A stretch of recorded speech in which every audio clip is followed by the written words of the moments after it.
Alrighty, folks. Hello, my friends. Welcome. What's up, everybody? How you doing? It's a different kind of day today. I've got a God. It is weird. So today I'm bringing Salty Mike on. We're gonna have a little live talk. I see all you coming in from his stream already. Twitch is popping off. Unlike ever before at the beginning of a stream. Guys, I'm gonna get Salty Mike in here, and we're gonna have a good talk. Little salty tomato talk about the next couple updates in Star Citizen 320, 321, maybe some 4.0, but also Starfield. He's been playing Starfield, I've been playing Starfield, folks been playing Starfield, so we thought we'd talk a little bit about it. Maybe it's killing Star Citizen, maybe it's not. Whether or not it is, it's always a good fun discussion to talk about it. So I'm gonna have him in here in a little bit. Like I said, he raided you guys all over here pretty early, so I wanted to get live so you weren't just chilling and not doing anything for a while. But officially, no, there's not going to be any spoilers. Don't worry about spoilers. We don't do spoilers unless we're racing streetcars. It's a streetcar reference. Cool guy stuff. No, we won't be talking about any spoilers. Just the game itself, how it's been playing, how we like it, how it compares, all that jazz. But like I said, I didn't want you guys to be chilling here on your own for super long time, so I thought I'd go live a little bit early, give Mike a little bit of time. He just came off stream, so I'll let him, freshen up, do his thing, go poop, get some food, say hi to the wife, all the things, and then we'll bring him on here. I'll take a little, we'll throw back a little bit. I'll throw the starting screen on again, and then he'll join me, and we'll talk for about an hour or so. Before we get started, though, is there anything in particular you guys want to hear about? 3.21 was kind of just confirmed out of nowhere. So clearly we're not getting a 4.0 live this year. I think most people were already thinking that, but now it's actually confirmed. So that's going to be obviously a topic, but also 3.20 is looking, I think, better than a lot of people were thinking it might. And we'll definitely be jumping into some of the features they've been introducing lately. Tyrus over here starting us off with a couple of memberships on YouTube. Dude, thank you. Thank you, my man. Appreciate your support. What keeps us going? Evo 4.0? Maybe they'd hit Evo 4.0 by the end of the year. Definitely not live. Maybe if we get super lucky, Evocati.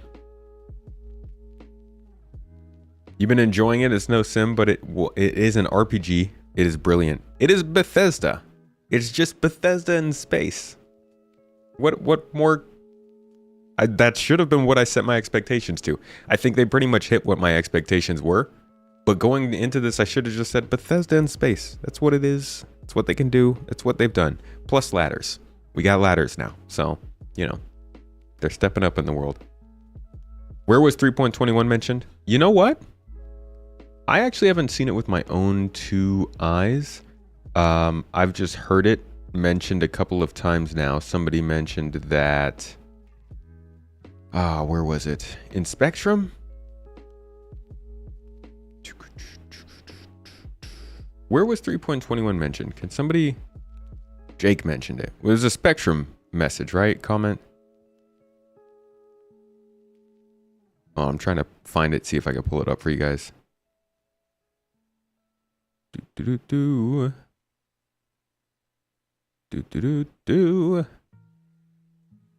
Let's see. I'm looking at the dev post. Hold on, let me see if I can pull this up on the screen for you. There we go. Okay. I'm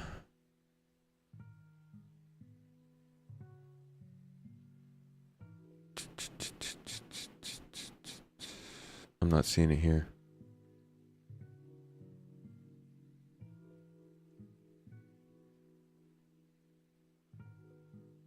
Was it 3.20 to 3.20.x? Oh my god. Wait, have I been bamboozled?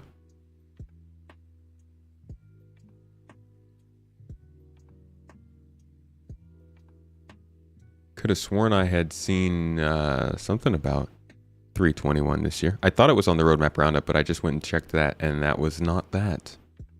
No, it was not. These are all streams. Wow, they just pop you onto live streams now, huh? Hey, it's me! That's weird. No, I wanted to go to Spectrum here. Yeah, killing the dreams of a Q4 patch. But I'm not going to... I want to actually definitely confirm this before we go into the podcast about it. Not the main post, but a comment.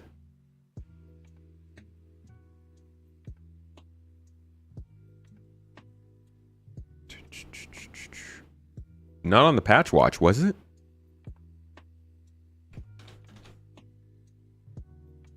Let's see. 21, 3.21. No, we don't have a 3.21 in here. A comment on the roadmap.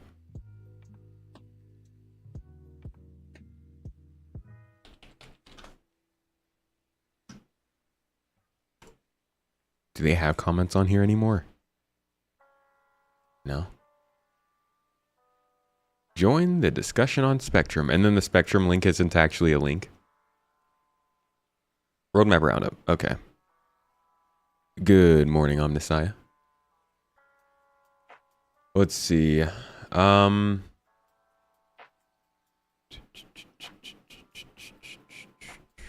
we go. So Jake said, we're also in a bit of a holding pattern for release view as we're waiting the QA test request to go out for 3.21's features. So I think that's really what most people are going off of. It's an offhand comment, but generally I don't think they're going to mention 3.21 if they're not pretty sure 3.21's happening. And like you guys know, you guys know, it was looking pretty likely this year. So not a huge surprise. And it looks like it was confirmed by one of the community managers. So it is coming from a voice in CIG. But as always, wait until it shows up on the release view to make sure it's actually happening.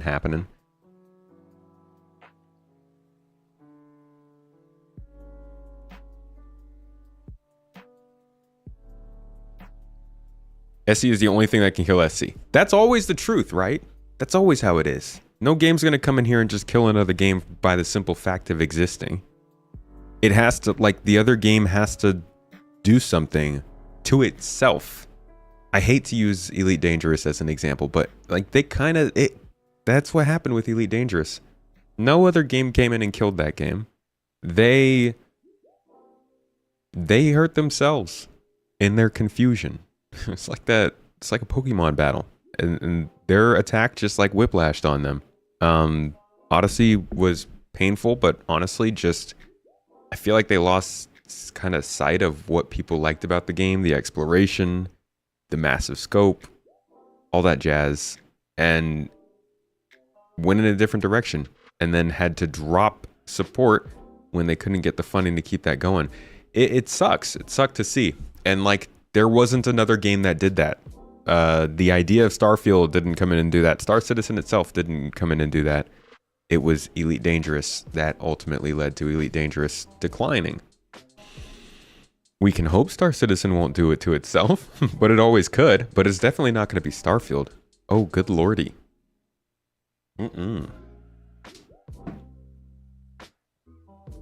It's the only project that comes close to touching the thing people want. You're not sure the tech can handle it, though. It depends on which people. There are going to be tons of people who are super adequate with Starfield, and I'm happy for them. Honestly, Starfield is a great game. Gosh, it's such a good game to just like chill on a couch and play late into the night without a care in the world. I couldn't do that with Star Citizen. I'd be too stressed out on the couch, man. I got to be sitting upright in a chair with a keyboard and mouse and all that stuff. Like, see, you want to play different things at different times. I feel like Starfield it gets me with that solid sit back with a drink or a joint and relax on a Friday night kind of game. And yeah, it gets people more excited for Star Citizen, right? You play a decent space game with some of the stuff that you might like from a space game, and then you find another more in-depth space game, and suddenly it goes 10 times on that stuff that you enjoyed. That was the video I made a month ago, maybe a month and a half ago, and that was talking all about that. People are going to play Starfield, and it's going to make them want to try out other games like Star Citizen, Space Engineers, Astroneer, No Man's Sky, Hard Space Shipbreaker. It's like a lot of games that'll benefit from Starfield being popular. I don't think anybody who was working on the game that released under the name of Stray or The Ascent or The Observer, I don't think any of those people were like, gosh darn it, Starfield. Getting my games mixed up. Cyberpunk 2077, nah. They're probably all looking at the big AAA game and going, yes, that's going to bring more people to Cyberpunk. Same thing with Starfield. You have friends that like the complexity of Star Citizen. Starfield is all they need. You mean they don't like the complexity of Star Citizen? Starfield is great, but it isn't Star Citizen. True. Wonderful as long as you accept it's not a space sim. Indeed, indeed. There's a lot of space for a lot of gamers. That is the best part of this all. I was just watching Ahsoka yesterday, and like, it's not my favorite series. It's not the best space series I've seen, but it's like more regular sci-fi TV that I can watch at a pretty high level of quality. And we have that with games. We have that with art. We have that with pop culture now, with like the James Webb Space Telescope being a big deal. We got that with movies and TV shows, and it keeps growing. Like, space fans should be very happy. We're eating well right now, and it's only getting better and better. Not that Starfield is a bad game, but the wife and you will always crew together. She's one hell of a gunner. And Star Citizen's going to be great for that multiplayer jazz. Bring in crafting. Star Citizen definitely needs crafting. After now going through the proper exploration game loop in Starfield, which I've got a video coming out on the main channel if you're interested in learning more about Starfield's exploration. After getting to do that more, it makes me want to get into crafting in Star Citizen for sure. It's fair. You can hate Starfield. Might not be for you. Starfield's definitely a space RPG as opposed to a space game. It's based around being an RPG for sure. More so than a game. Yo, Cotton, thank you for gifting out that sub. Appreciate you, buddy. Out here holding down the mod game. All right, we're coming up on the hour here, which is about when we'll be getting started with Mike. So what I'll do is I'll probably go ahead and drop out of here in the next few minutes, 3 or 4 minutes. I'll get together with Mike. We will do our little preview chat. If you are a supporter, whether you're a Twitch subscriber or YouTube channel member, you can actually join us in the Discord channel and listen to us getting ready for the podcast. You can also listen to us talking crap about chat afterwards. That's right. We all creators do it. It's totally a content creator, what is it called? Entitlement program, where you go and talk about all of the people that you hate and love after and before every show. And we let you in on it. Yes, that's right. For only the cheap price of $10.99. No, I'm kidding. But really, for people who are supporting, you can hop into the channel on the Discord. Usually we don't shoot these podcasts live. We usually do them pre-recorded, but anybody who is a supporter can come and join us live. And you can like listen to what we're talking about after or before. It's usually just technical stuff we talked about during the stream, or like maybe getting a little bit more into detail or planning for other events. I'm going to talk to Mike today about trying to do something at the end of the month with a few other creators about CitizenCon. So like stuff like that if you like. It's our own version of feature creep, Dawson. Don't look to Star Citizen for feature creep. I got your tomato creep right here. Mike was very happy about the combat loadout changes. That's what I'm interested in hearing what he's looking forward to in 320. A lot's been coming out of nowhere. What does the G stand for? The G in what? There's a lot of G's in this world. Which one are you asking about? Silent G? Like lasagna? Sorry, that's still one of the silliest Lil Wayne lyrics I've ever heard. You never understood why Star Citizen worked 95% on Squadron 42 and 5% on the PU. Most people want to play the PU, and Squadron is a game to bring people into the PU when they're going to work on the PU. It's a lot of PU talk, my friend. they need to get Squadron out as a proving ground. It's the more simple project. It is something they can get out as a package that will never change or change slightly afterward. That'll bring in a lot of money. So that is something they really got to focus on getting out. And it uses the core components of Star Citizen, so it just makes sense to release it first. Not super crazy happy about how it's been working out, but I feel you there.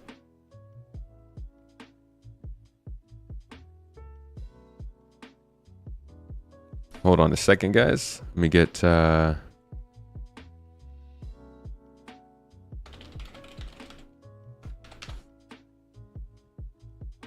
Just working with Mike here.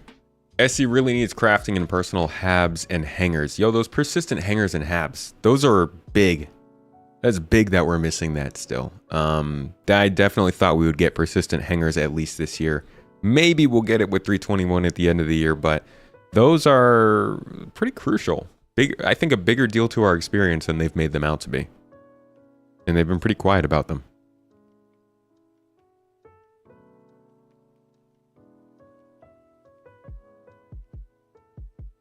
You were talking to Malaria? Saying RPG isn't a game? Malaria? Oh, Malakina. It's like, I don't think we made a journey like that in this stream lately. A little bit of Far Cry 2 leaking in. You don't think it's 95% on Squadron? I don't either. It obviously nobody really knows exactly, but tell a distinct, concise story and get you through the narrative. You know it's not their MMO, but you want to see what they would do rather than an RPG. I think they'd love dialogue too much, man. We'd just be playing a game of dialogue, a story game filled with dialogue. Turbulent is 90% on Star Citizen, especially server meshing, which is really what it's about. Does it not make sense to have persistent hangers? I think it makes sense to have persistent hangers that are instanced, not necessarily persistent hangers that always take up the same spot all the time.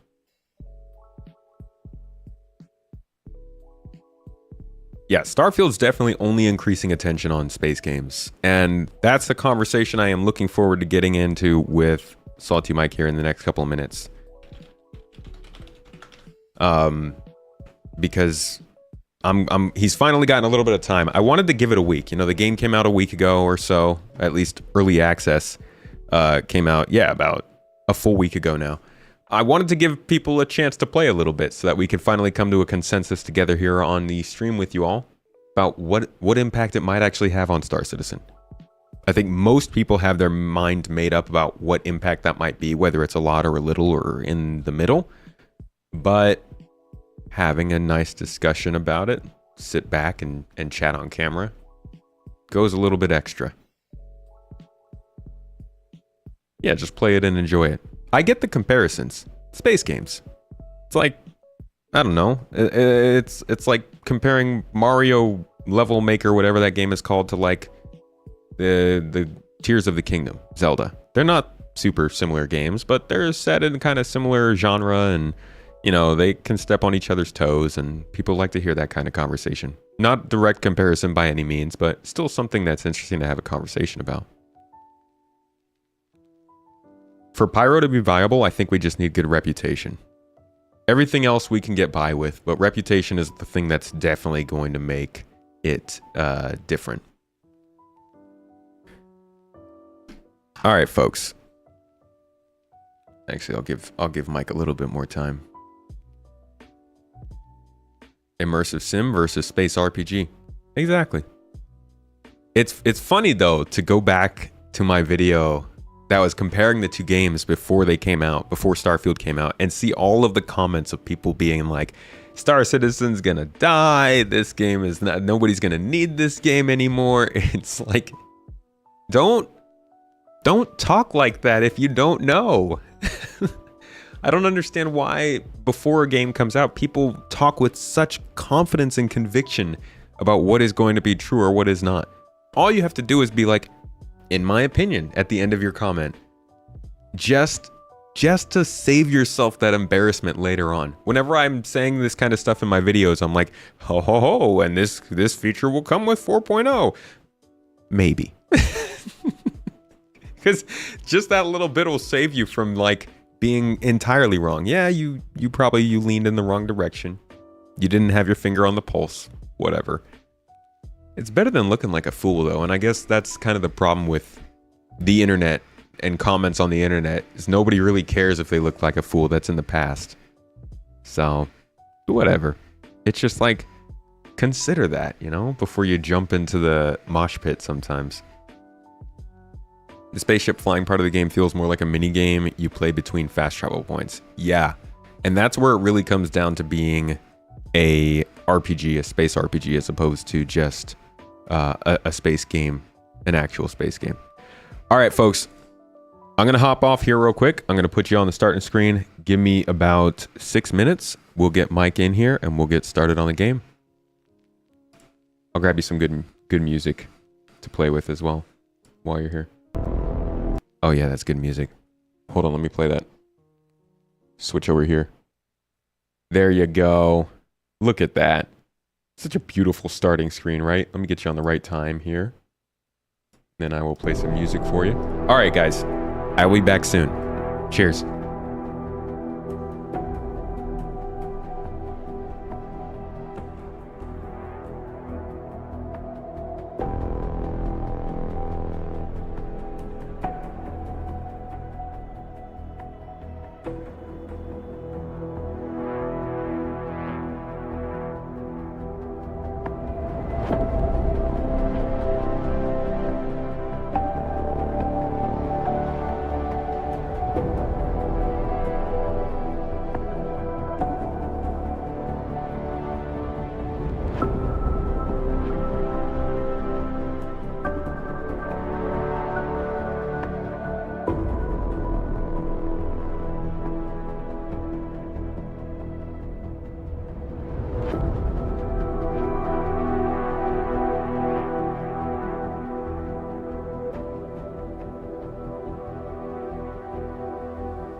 All right, my friends. Welcome everybody to another episode of the Launch Sequence Podcast. I'm your host, Space Tomato, and this is your space game podcast to come check out some space game talk. And today we've got a returning guest, another podcast aficionado, YouTube of Star Citizen and lately Starfield, Salty Mike. How's it going, dude? What's up? How How's you been? It going? Oh, I'm good. I'm not as hot as hot and humid as I have been over the last couple of months, so I'm feeling better for this one. How are you doing, dude? Very hot and humid, and big scary hurricane batting down towards us right now. So yeah, y'all Florida people, you just had a hurricane, right? A couple weeks ago. Not for us, but yeah, it hit Florida. But Florida's really big, so it missed me completely. But this one looks like it might miss, but it is. If it doesn't, it's gonna hurt. This one coming Lee, I think it is. Man, it's rough. I'm seeing some headlines here and there of those hurricanes. It's weird now that I've lived in both California and Florida and then moved away from them both. I still get like headlines for Florida or California fires and headlines for Florida hurricanes, and I'm like, man, where are you to live? I hope you're. I always think about that. There's nowhere. Yeah, it's like blizzards something's always trying to kill you. Earthquakes or something. Yeah.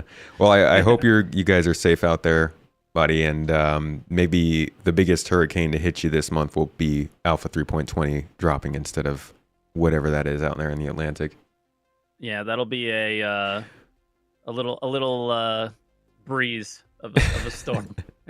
Well, folks, we're here today to talk about some Alpha 3.20. Also, we're going to talk about Alpha 3.21, which has been kind of confirmed and a little bit of chatter on Spectrum.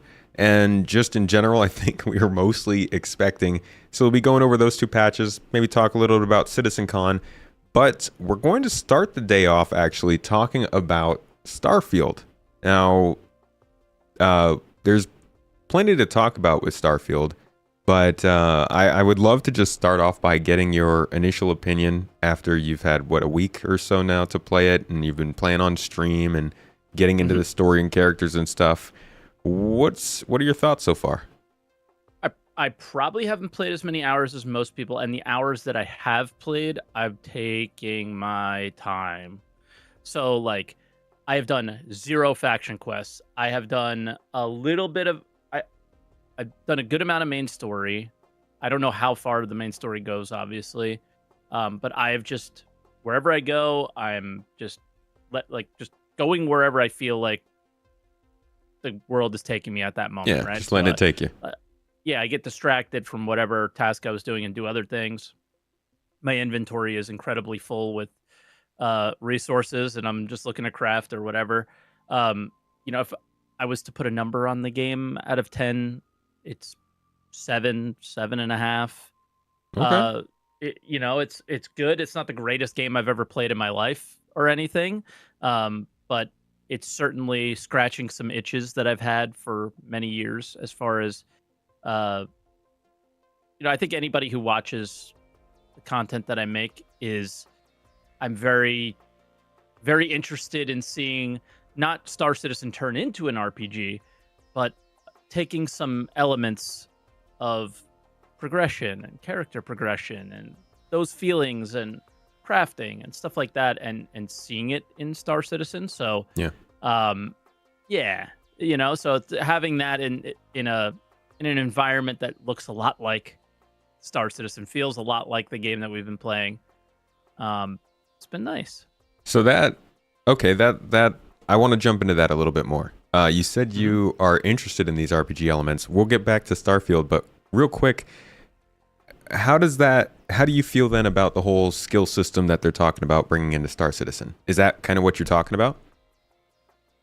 Oh, no. I think what I'm more touching on is fighting an NPC, opening their pack, or like looting them and seeing a piece of armor that is better than what you have. Like making the decision, do I drop what I have and pick this up? Or do I not? What quality, what additional qualities does this have that I might use at some point? You see like corrosive protection and all sorts of things like, oh, I can get additional oxygen, right? Like there's a lot. That's what I mean. I don't necessarily mean skills, Yeah. because that would be asking them to change everything about Star Citizen altogether. I think the expectation is that they would add a little bit more to the armor or the weapons that we have than what we currently have, and just being able to play something that sort of fits the expectations of where I would like to see those elements go in Star Citizen has been refreshing and really nice. So, But skill stuff, I like what Star Citizen is intending to do with skills. More passive and just grounds you in your character a little bit, makes you feel like you're your character, but that's it. Not too much. So it's like that, the same old, same old. We want things to matter in Star Citizen. Exactly. Yeah. Okay. I get We've you. talked about that a lot. Yes. For years now. It's been a constant topic. You also mentioned it kind of scratching an itch. Does Starfield feel like it scratches an itch that you've been missing from a more complete Star Citizen, or does it feel like it doesn't even really encroach in that territory? It's interesting. I was playing the PTU today and I wanted to check something out and I couldn't spawn my ship. So I just turned off Star Citizen and played Starfield. Right? It was just simple. Where before it would be like, oh man, what do I do? How do I how do I work around this? So for me, it's like, playing a finished, just done, obviously not fully polished and perfect game, or by any means, but something that is just like, you just play it. It has been nice. But what it's also done is kind of highlighted what I think Star Citizen does really well with immersion and the space flight and the focus on your ship, right? Which is not something that I've seen in Starfield. Yeah. So it's scratching itches in both directions. It's like, it makes me want to play Star Citizen more sometimes. And even just from a content creator perspective, it's scratching an itch of, I found a game that my community is enjoying, that they don't mind watching me play and interacting with me, but it doesn't have to be Star Citizen. So I have like choices now, and it's just like, I don't know, it's all around good. Yeah.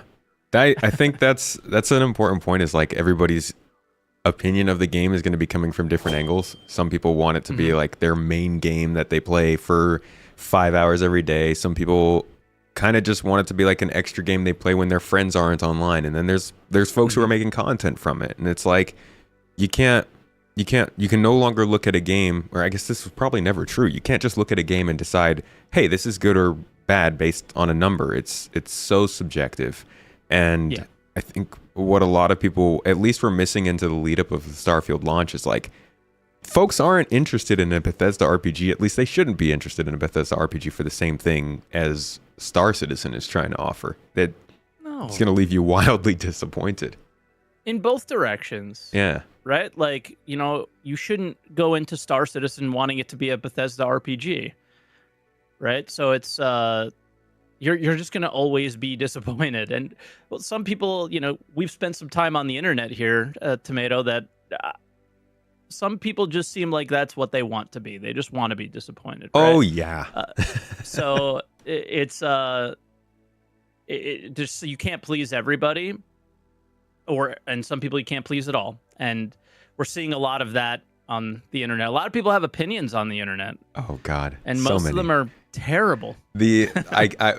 Oh God, this is something that just happens with Bethesda RPGs and also Rockstar games, where like you have to do a skill over and over to get it to finally upgrade. So sometimes you find you're bashing your head against a wall, just like forcing yourself to do this skill that sometimes you like, but most of the time you're just doing it to upgrade it. And I feel like that's how some of these people are with their YouTube comments. Like, they don't actually have to go out and give those opinions. They just wake up in the morning and they're like, I need to upgrade today. let me put out 3 thoughts that nobody's going to agree with, but I know we'll get some engagement. And there's just for sure a lot of that surrounding these two games. So a lot of people have talked about playing Starfield as kind of like they take a break from Star Citizen. You've said the same when it comes to streams and stuff. Do you think this is going to have an actual impact on like the demographic of the Star Citizen community? Like, are we actually going to see any sort of real shift, short or long term, or what do you think? I didn't, but I talked to Burks yesterday, and he said a number of first-time chatters coming to his channel and saying, hey, is this the space game where, like, you know, you could fly around in space and it's seamless? And so all these, like, Star Citizen versus Starfield takes are, like, getting out there into, like, more of the mainstream, and people are hearing about it and popping in. Like, I haven't had that experience at all, but he's saying that he is. Yeah. I don't know if you have. No. I mean, I'm not. So I don't know. But when he says that he's having this experience, and like a lot of first time chatters saying that, it's interesting, right? So that people are I don't think people are going to flock to Star Citizen. No. And certainly not after playing Starfield and having a typical Star Citizen experience without having the knowledge of workarounds that you or I might have, right? Oh yeah. Like it's not a natural step in the least. No. It's like going into Star Citizen. Yeah, you have to look things up. I've never played a game where I had to look things up online to progress in the game. Star Citizen is just one that you have to. And I think that kind of locks a lot of people out of really enjoying it. But I was thinking more the other direction. That's what people were really, you know, obviously the whole, oh, it's going to kill Star Citizen. We know it's not. But No. are you seeing, do you think there will be any effect on the amount of people who are playing Star Citizen decreasing over the next couple of months because of Starfield, or not coming back to the game because of it, or anything like that? I don't know. Like, there's this weird addiction to Star Citizen doesn't feel like an addiction, but you can't stop watching it. Like, I don't know if it's for some people that it's like you want to watch the car crash, but I don't think that that's what it is. I think it's, you know, the game has so much potential that people are still rooting for it, whether they're hating on it or not. I think a lot of people are still like, fingers crossed, rooting for it. So I don't think it's going to take people away completely, but there's no doubt in my mind that in the short term, I mean, do you like, I don't really care about what's happening with Star Citizen at the moment as much. Like, wow, the Fury LX is, you know, what an ISC, man. I'm hooked back in. Starfield, not even thinking about it anymore. You know what I mean? It's just not. Yeah, I get you. I actually, It causes the hype levels are reduced, but I don't, in the long term, I think so many people are just way too invested to allow anything to get in the way. How has nothing gotten in the way up to this point? How will Starfield? You know what I mean? well, yeah, I definitely agree with you in like the sense that Starfield doesn't do anything to, or I won't say anything. It doesn't do much to take away from what draws people to Star Citizen. If Star Citizen was like an RPG and it was focused around unlocking skills and building relationships with NPCs and like managing your mission loadout or your mission log as like the main draws to the game, then I would say yeah. But like the person who wants to get into Star Citizen is like looking to do ship engineering for their crew, or they want to be like the person on the ship who runs turrets while their friends are flying. Like you're not going to Star Citizen for that kind of stuff. So I agree with you there. I don't think there are things that would pull people away from it long term. But in the short term, there's definitely like it's the little things. Like you said, Star Citizen had a problem. You had a game that was comfortable to jump to. I'm sitting here thinking about like what videos can I make for Star Citizen right now? Like what do I want to do? And then I do something on Starfield And like a couple hours later, I'm like, that was really like, that was good. Maybe I want to make a video about that. And that takes away from a video that would have been made about Star Citizen, but I don't think that really makes that big a difference in the grand scheme of things, because we're talking more about the designs of these two games than just how much people want to play them, if that makes sense. Yeah, I mean, unless you decide that you were like making a guide for Starfield or something, I don't like for me I'm having a similar experience, but like I have a video idea that I want to make. I want to talk about the whole sea, and I have a lot to say about it, but I haven't made it yet because I'm not sure if anybody cares. That so there's like the other reason is nobody or less people are paying attention. So Yeah. why do it? Yeah. Ooh, I had one, but it Fake didn't. bless It didn't you. come. It's coming. It'll be there. But I thought I was gonna sneeze. I just dabbed instead. I was dabbing. That's cool. It's fine. In the middle of a sentence. I get it. Yeah, but yeah, I just don't know if anybody cares, and I don't know if I want to do it because making videos isn't easy, and you want people to watch them when you make them, right? So Yeah. Well, I mean, that's there's that. that's a huge angle that is maybe not considered as much. You're doing this full time, so like, Mm-hmm. it's obviously it's fun to make a video about everything that you want to do, but every single video is doing one less of another video. Making a video about Starfield at this time could be better than making a video about Star Citizen at this time, just because of how things are going differently in those two games. And I get how that thought process goes. Been trying to do this full time as well, and the difference between streaming one game or another doesn't necessarily mean one game is better or not. It could just mean that's kind of what you're in the mood for that day. Yeah, I am absolutely 100% in the mood to be playing games with story in them. That's what I want right now. And I also am in the mood to occasionally dive into the changes that in Star Citizen. So like yesterday I woke up thinking I was going to play more Starfield, and then decided that, well, Star Citizen put out a patch. It's actually pretty cool what they're doing, exciting, a lot of quality of life stuff. Let me look at some of it. And I ended up streaming the entire day for way longer than I expected and had a ton of fun doing it. And then today I ran into a little issue and I had a ton of fun playing Starfield. Oh man, So isn't that it great? was just That's so good. when in the entire breadth of time that you and I have been making, live streamer or making YouTube videos, has that really ever been an option? Dude, I've been It's suffering. never felt like one for me. You've been doing this for significantly longer than I have, and I don't know what was going on back then, but ever since Imagination stuff. So Yeah, it was dude. easier back then. You just talked about what you thought something will be. So that it was so easy to make content back then because everybody was copiumed up and thinking it was this Yeah, was man. 2 years Two from more now, years, this is gonna be dude. the greatest thing. Yes. Exactly. So it was easy then. Since you've come in, it's funny. It was like partly easier to make content, but also really hard It because you yeah. actually have to make content about the product. It wasn't just talking, making stuff up. I feel like when I started, content was kind of changing, and then again, like this year as we go into 4.0, it feels like it's changing as well. Yep. But yeah, I don't know what it was like, but man, it was just, it's so great. It's been such a long time. I can't remember the last time I had two really high quality games that I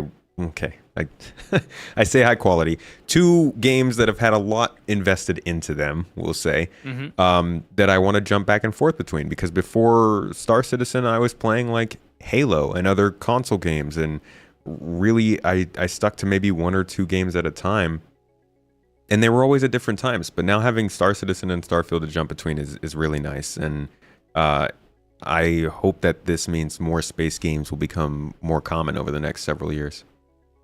Perhaps, and there's just again the content creator angle a little bit. There was never a time where there was a significant number of your Star Citizen audience also significantly interested in another game, and have that game be AAA, like hype, massive, like there was Elite Dangerous, niche game. There was No Man's Sky, really bad launch. There's all these like little niche space games that have come out over the years. I think probably the best example that comes to my mind right now is like Hard Space Shipbreaker, mega niche, right? Yeah. So your audience is interested in it, but like, come on, how long are you going to play that? And how long is, how much? As a creator, I think you need a little bit of a break, or a moment to refresh your energy and excitement back into Star Citizen. And it's when you can do it while still entertaining your audience and them not like just leaving you high and dry because you're not doing something that they're interested in, is incredibly refreshing, right? So this is like a first for every single Star Citizen creator. Yeah. In 11 years. It's definitely a different angle when you're taking it from that perspective, because like you look at all the big flashes in Twitch streaming, we'll say, is like the bar, right? You have games like Among Us or Elden Ring or Zelda, or just like very fantasy focused. Among Us is kind of sci-fi, but I don't think that falls into the genre. Yeah. But like a lot of really big fantasy hit games that like you could go and stream, but a lot of times, like you said, those people who are interested in space games wouldn't really want to come and watch. And yeah, Starfield is definitely an anomaly in that point. And like we've now got Outer Worlds 2 to look forward to from Obsidian coming out about that. There's another Star Wars game coming out next year. I'm excited for that. Yeah. So like, yeah, it's nice for the more like action adventure focused space games. We're eating quite well. Yeah, and part of me wonders if like the creators in the space are really hyped because it's like this kind of unique situation for them where they can make new content and it feels so refreshing and feels so exciting that maybe myself and others are more excited for it than they would be normally if they weren't creators. For me, I don't think that's the case at all. This is a game I absolutely would 1000% would have played, and honestly would be playing more if I wasn't a creator. Mass Effect is my number one of all time. Yeah. And this feels Mass Effect. Yeah. Yeah, I'm right there with you. If I had gone some different path and didn't get into content creation, this would be one of those games that I obsessed over. I grabbed Mass Effect 2, I think it was, when it came out, and like played my first 12 hours without getting up. And that was like freshman year of university. That was not a good time to be doing that, but I beat you by 3 hours. Okay. I did 15, and I fried my Xbox 360. I red ringed to death it. Oof. Oh, after my first. I waited for Mass Effect 2 for so long, and I had to send it back. I didn't get to play for a month. So I played it day one, and then I had to put it down for a month. It was one of the worst. My heart goes out to you, dude. That was the best Mass Effect. Like that. Yeah. That hurts me. Young, sad. Salty Mike with the. Gosh. I still wasn't young. I already graduated college at that point. Okay. Well, inexperienced Salty Mike. A little less salty. Man, that sucks, dude. But that game was worth it. That was that was a great moment. I think that was when I really solidified what kind of game I liked going forward. The space RPG just got me, which is why Starfield is something that I really enjoy now as well. How about, though, the obvious comparison, the more obvious than Star Citizen comparison? We'll go through this one real quick. But do you think this has any effect on Squadron 42? No, because Squadron isn't. Nobody will be talking about Starfield when Squadron 42 is a relevant topic.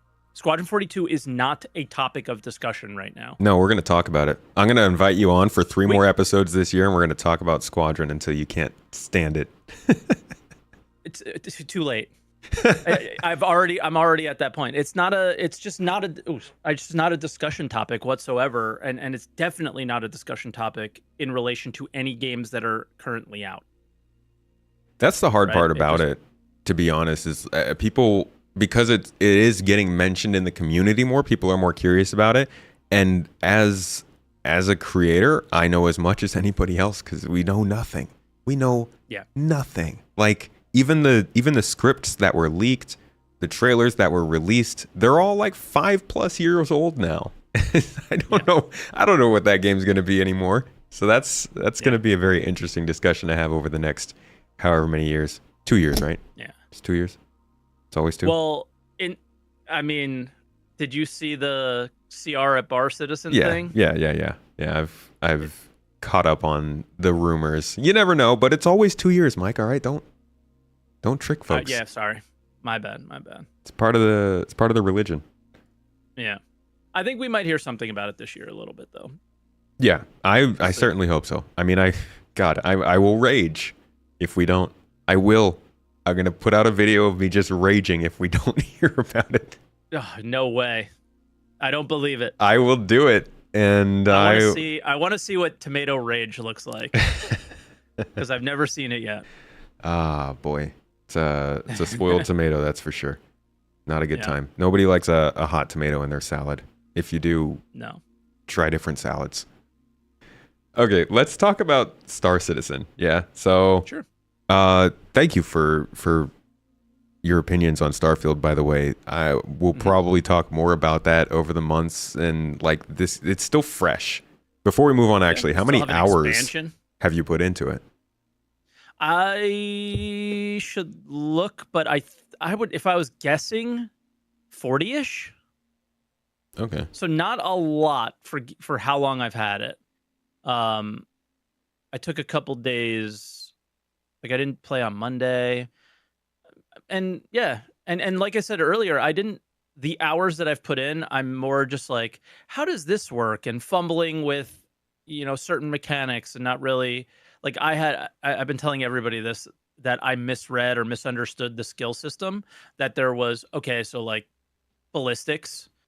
I knew I wanted to go into ballistics. I was enjoying some of the guns that I had. Yeah. And it's on the top level, right? And then it says to get to the second level of skills, you have to select 4 things from the first level. Right. And I was like, oh, okay. So I just selected across the board 4 things instead of buffing up my ballistic skills. Yeah. So I was at like level 15, but I was struggling with everything because I was not good at anything. And so I'm still struggling with that now, to the point where I actually wanted to restart.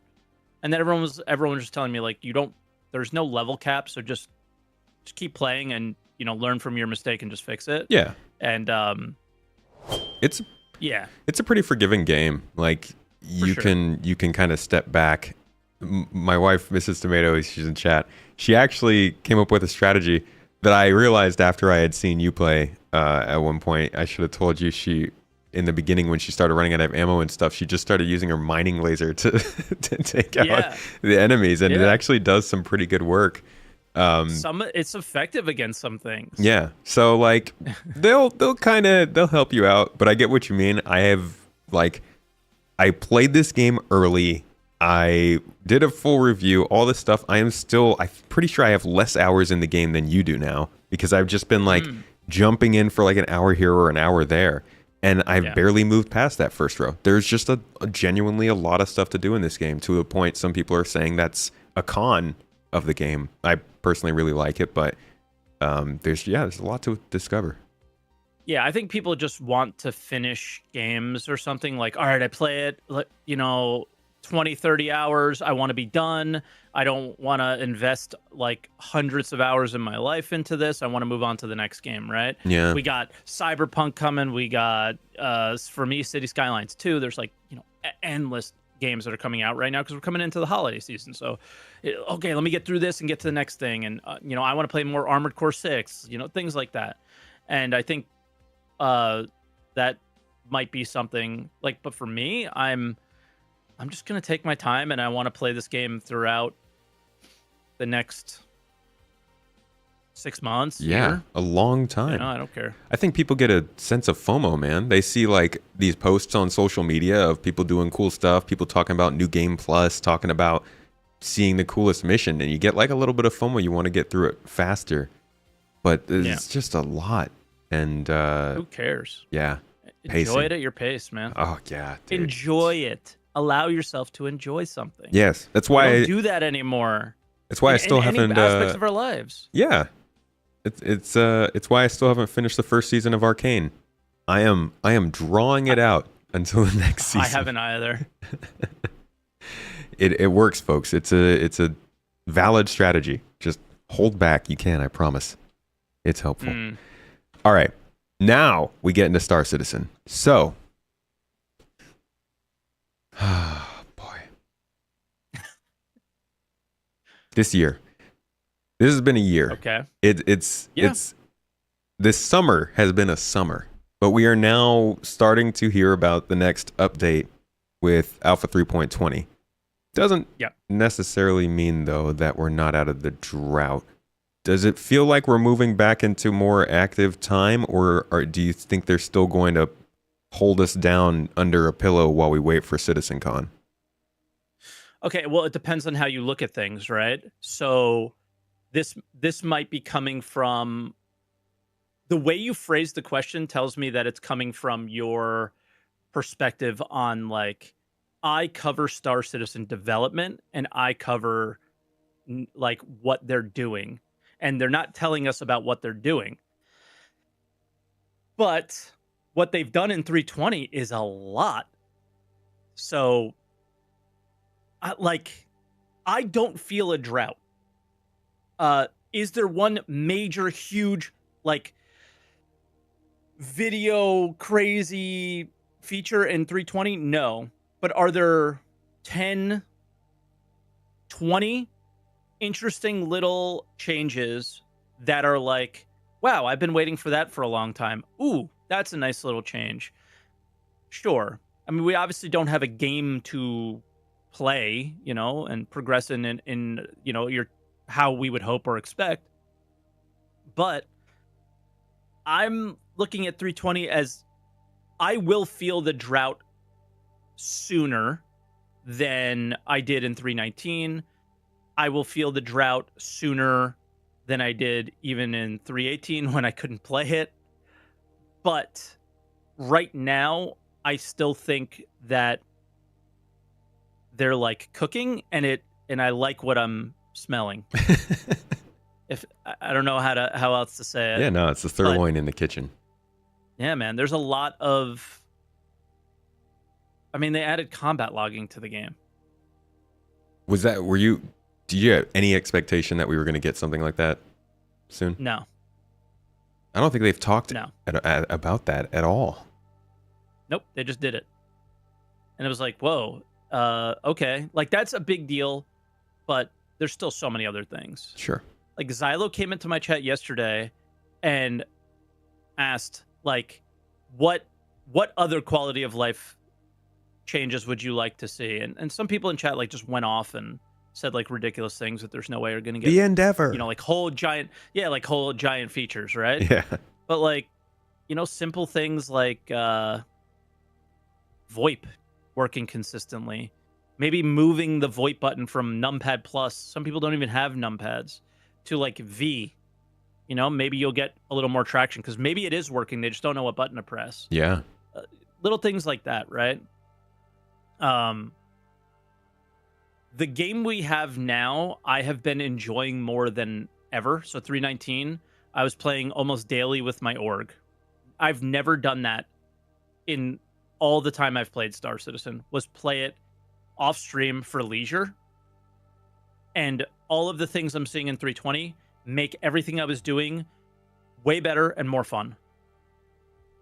So it might feel like a drought to a lot of people, but to me, this is like one of the better patches. Yeah, I get that. That's where I'm missing out because, like you said, I'm covering the development a lot. Yeah, I am too, but yeah, we're actually heading back to the States in a couple of days here. We'll be back in the US until early next year.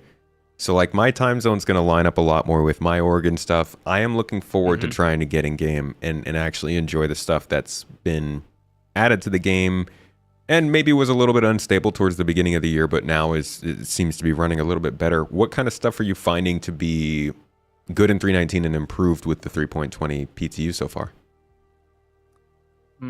Salvage missions, the loot. So you're not just salvaging the hull anymore. There's a bug in 320 where it's hull scraping's like incredibly slow. So I don't recommend anybody doing that because it's not fun. But they made it so you only have to scrape 50%. So how you progress through the hull scraping missions is you take 1,000 credit mission and you scrape 50% of the hull and you abandon the mission, and then that's considered completing the mission. So you can then get the 20,000 credit and these are all lawful, right? Hull scraping mission. Then at that one, you have more hull to scrape, so there's value there. But then you also have cargo to take. That's really interesting because it's pretty valuable. It can be pretty valuable. You finish that one, you have 50,000 credit, and the value in those can be insane. And then you have Wake of Disaster. 5 million credits. I used the whole sea, so I couldn't sell it, but I calculated what it would have been. It was about 5 million credits. I moved all of the boxes by myself because now we have the large containers. I cleared an entire whole sea and an entire caterpillar filled with drugs, gasping weevil eggs, like those kind of things. High value stuff in an hour, maybe, by myself. Like EVAing back and forth. Imagine if you had 3-4 people. We're talking 15, 20 minutes, 5 million credits. So Wake of Disaster, I think, is going to be like, what's it called? The location on Microtech, Ghost Hollow. It's going to be like Ghost Hollow on steroids. It's going to be Jumptown on steroids, right? And that's what I think is hopefully a nice improvement, is a really cool mission that people are going to fight over that isn't on the ground and, involves some space combat, involves some logistics. It's like kind of bringing a lot of the pieces of the game together. And then the mining changes have been, everything I've asked for. Like any feedback I gave that a lot of other people were giving. I'm not saying I'm the one who made these changes or anything like that whatsoever. I don't have an ego like that. That's so cringe and weird. But everything that I was like, hey, this is a problem, they were like, yeah, it is, and then just fixed it. I don't know, man. Sounds like your streamers are changing the game again. Yep. Yeah. That's. I think a lot of people had, the instability bug was like the overarching like worst. They made all these amazing changes to mining, and it screwed up the whole thing. Yeah. So fixing that was basically all they did, and it's awesome. And there are some other pretty big fixes coming in for 3.20. They've talked about the invisible player is like that. That has ruined, I think, every person I've talked to a game session or two since 3.18 came out. Yeah, so easily. Quality of life wise, 3.20 seems to be doing a lot. And we've seen patches like this before where like, yeah, I couldn't pick out a number off the top of my head, but like 2-3 years ago, we would kind of get this like staggering of a patch that was decent and then a patch that was just had a bunch of stuff we didn't need, but kind of had some good quality of life changes into it. Does this feel like another one of those? Where does this patch sit compared to everything back to like, I guess 3.15 with the inventory changes? Like, is it more content heavy, more quality of life heavy? It's more like, for bug fixes or big like key bug fixes, it's kind of like 3.7 for stability. What you remember, like 3.7 was like so stable, it was crazy, and that's sort of how this feels, but not with the stability side. It's just more like the bug fixing. 3.15 I think hit so hard because it was like, whoa, looting. Yeah, it was a feature. Yeah, that was big. There's no, yeah. So that we haven't had a feature this No. year, really. Like, you can argue PES is a feature, but it's also not even remotely feature complete. So this year's been really weird. And it's hard to So have those because can't.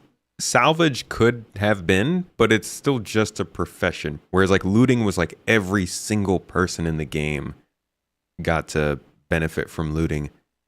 I don't know, man. The next time we might get a feature like that might be persistent habs or something. I'm not sure. I should say cargo refactor. The bringing in. So this is, yeah, that's probably the biggest thing. Yeah, I can't believe I didn't mention that. It didn't come to my mind, but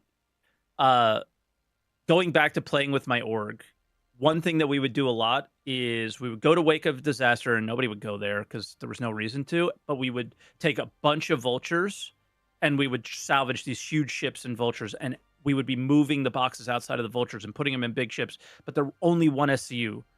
Dude, our frames would be like 5 because there were so many entities and so many things going on. It was crazy. Right.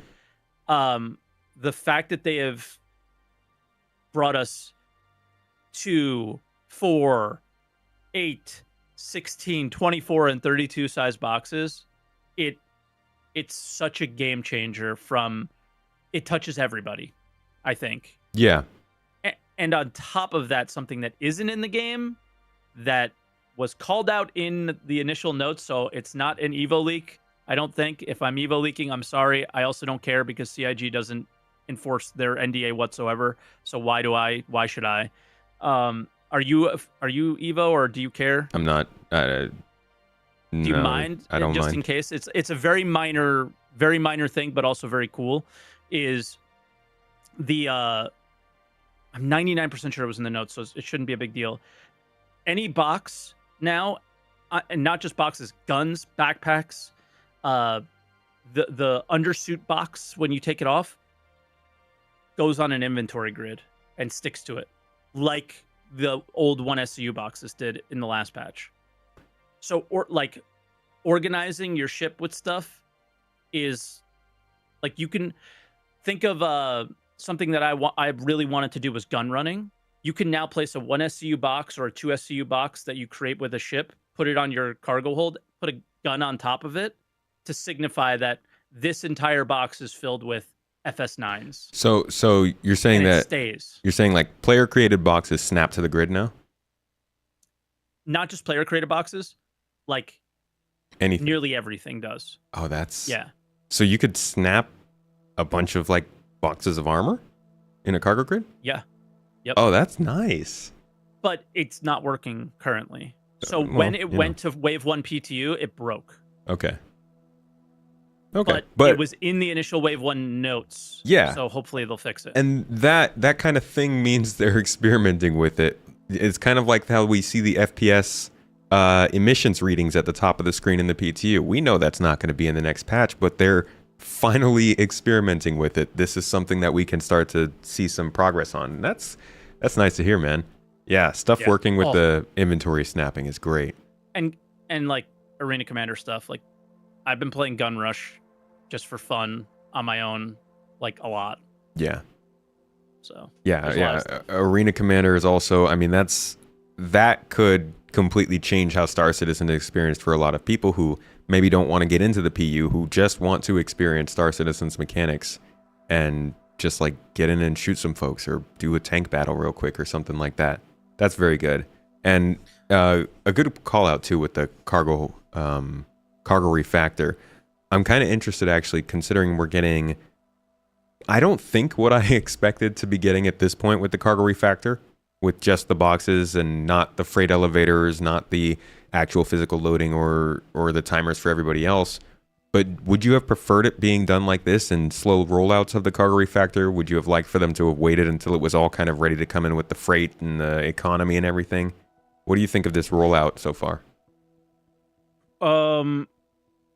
It depends. So seeing what they're doing with the Hull C,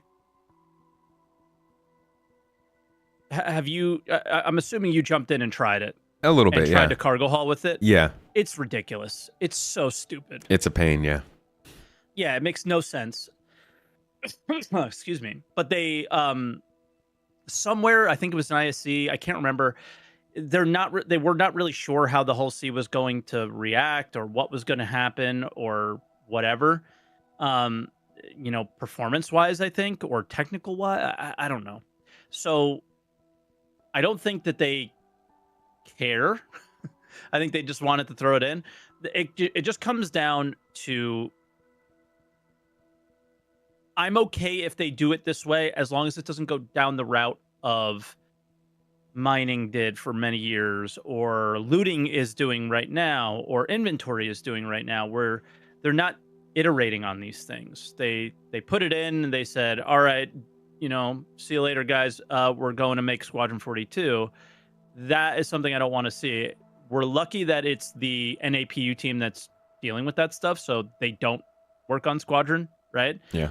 And we can see, if you look at the progress tracker, their only tasks are freight elevators, cargo stuff.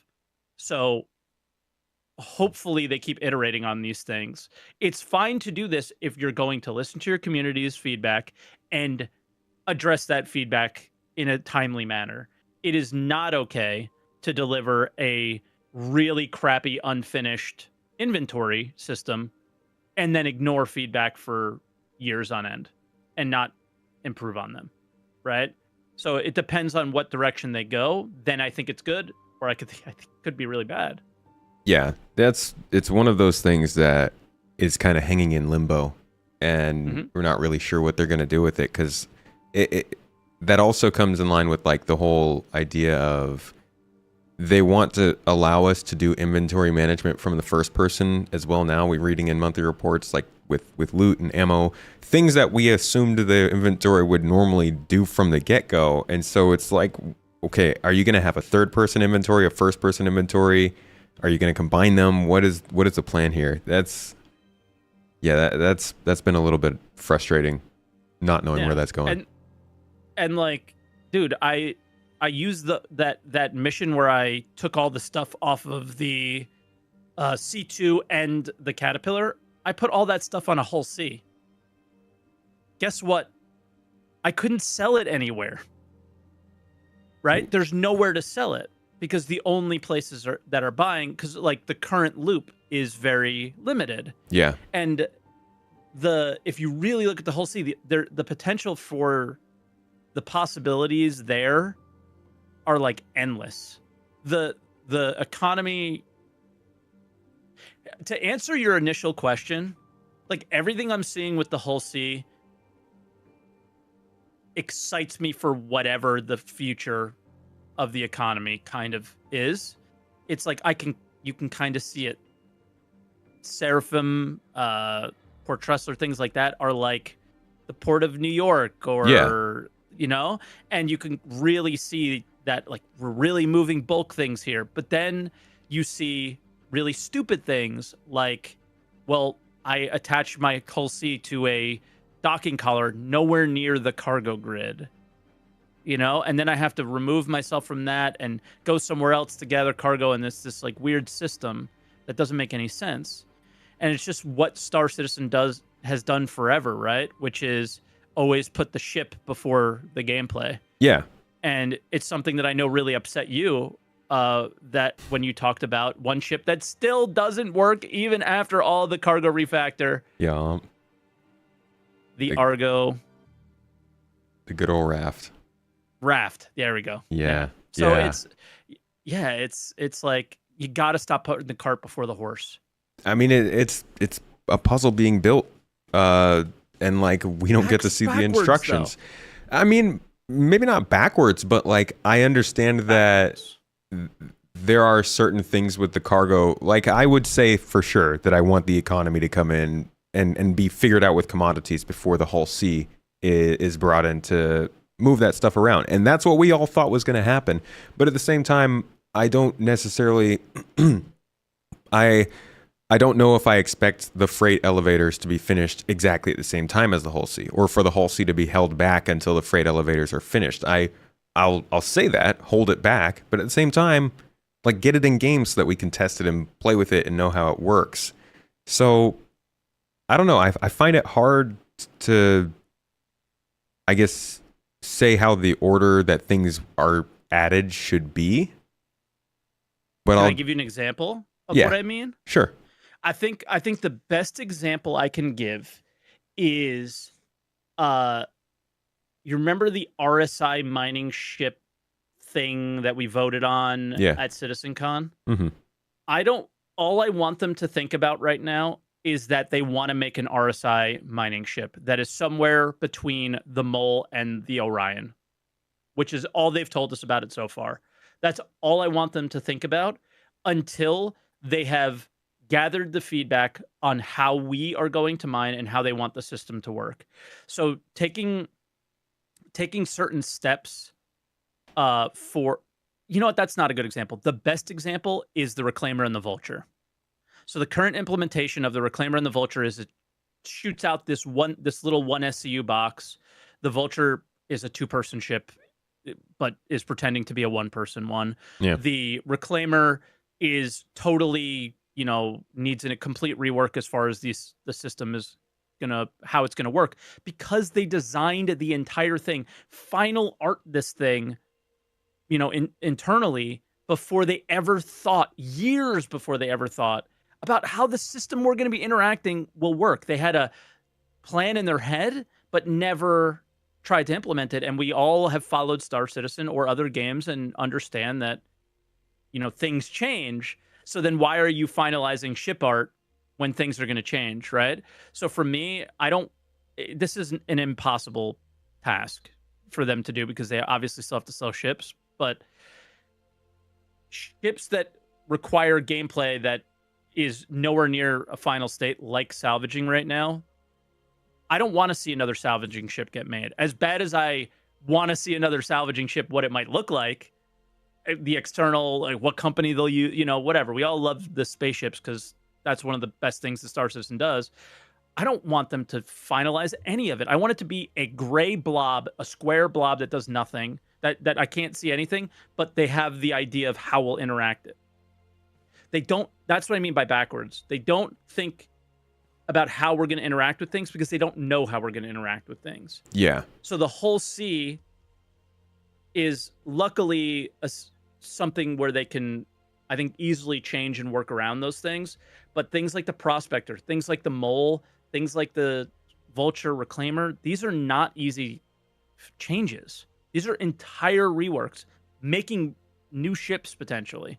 And that's kind of where they're stuck, because they could do that, but then they have a lot of people who are going to be very angry at them for changing this ship up to be a decent bit different than it was. Yeah, there is no win. And I think that's, like, as devil's advocate, I think there's a lot of truth to this, but like they would not have been able to fund what they set out to do after the planetary, all the landing on planet stuff. They wouldn't have been able to fund this game without selling the ships. And the annoying part about that is, like you're saying now, they've sold the ships. They've sold these things. They've told people what they're going to be, what they're going to do, and they didn't have the design in place because they didn't know what code could do what design there was. They don't know what their limits are. It's literally, I don't know. I don't think there was any way to get around this. Obviously, the answer is for them to have planned ahead, but they didn't know. Like, I mean, they did plan ahead, but you can't plan for anything. There's a hockey podcast I listen to, and they always say this phrase about hockey teams and the decisions that they make, and you plan, God laughs, right? You sit there and you ask anybody what their 5-year plan was 5 years ago, and there's a 0% chance they would have put themselves in the situation where they are now, right? I know certainly Star Citizen content creators are feeling that pain, right now. 5 years ago, I think we were probably hoping for very different conversations than the one we're having at the moment. Oh yeah. So, I just think that, to play devil's advocate to what you were saying, they wouldn't need as much money if they didn't waste so much time. I think there is a scope of this game that they could have hit the perfect balance between what they could fund and what they could build for the version 1. And they obviously went over that with this Yeah, of version 1. I course. mean, like with engineering, the amount of work it's going to take for engineering to work on every ship, like we can see it. And I think it'll be a forever study of figuring out where was that line and when was it crossed. Cuz there are a few key moments I can think of during the development of this game Of course. that you could point to. But yeah, we're at that stage now. That's where we are, and I think it's reasonable to look at the state of the game and look at a ship like the Halsey coming in and be frustrated with what it's missing, just based on the fact that we waited so long for it to come into the game.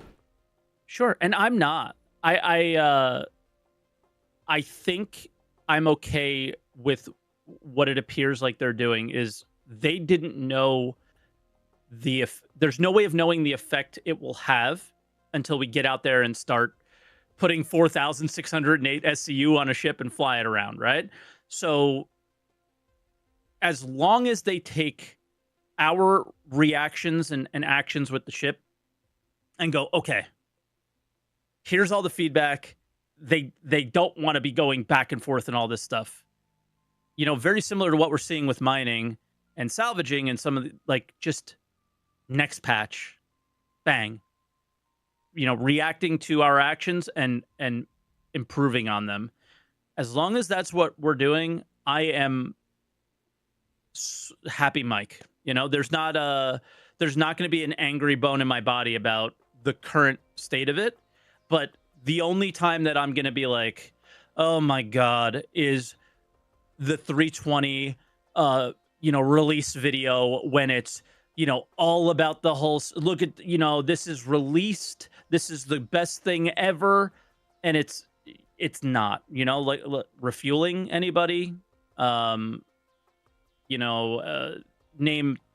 the last 5 patches and a feature that is just not there, but they sold it as if it was. Yeah. And that's the only thing that I'm going to have an issue with that is you have a team that is figuring things out, and then you have a marketing team that is selling it like it's done and just creating disappointment for everybody. It makes no sense. Refueling is a very disappointing one, and I understand that maybe they want to wait until they get the beacon system reworked for that, but like, again, there's not been any communication to tell us what's going on with it. They dropped refueling in because they were like, hey, you guys are going to need it in Pyro.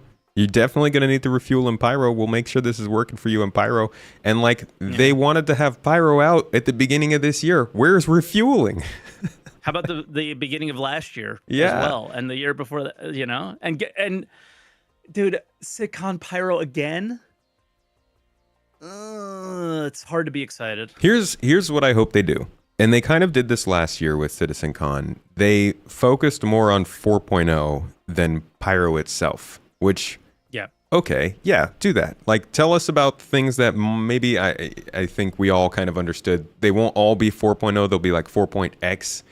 But I do hope that, again, this year, they're not focusing on like, this is Pyro, this is the stage of Pyro, but like the features, the reputation updates, the law updates, the bounty hunting updates, economy, that kind of stuff would be. I loved last year's CitizenCon. Yeah.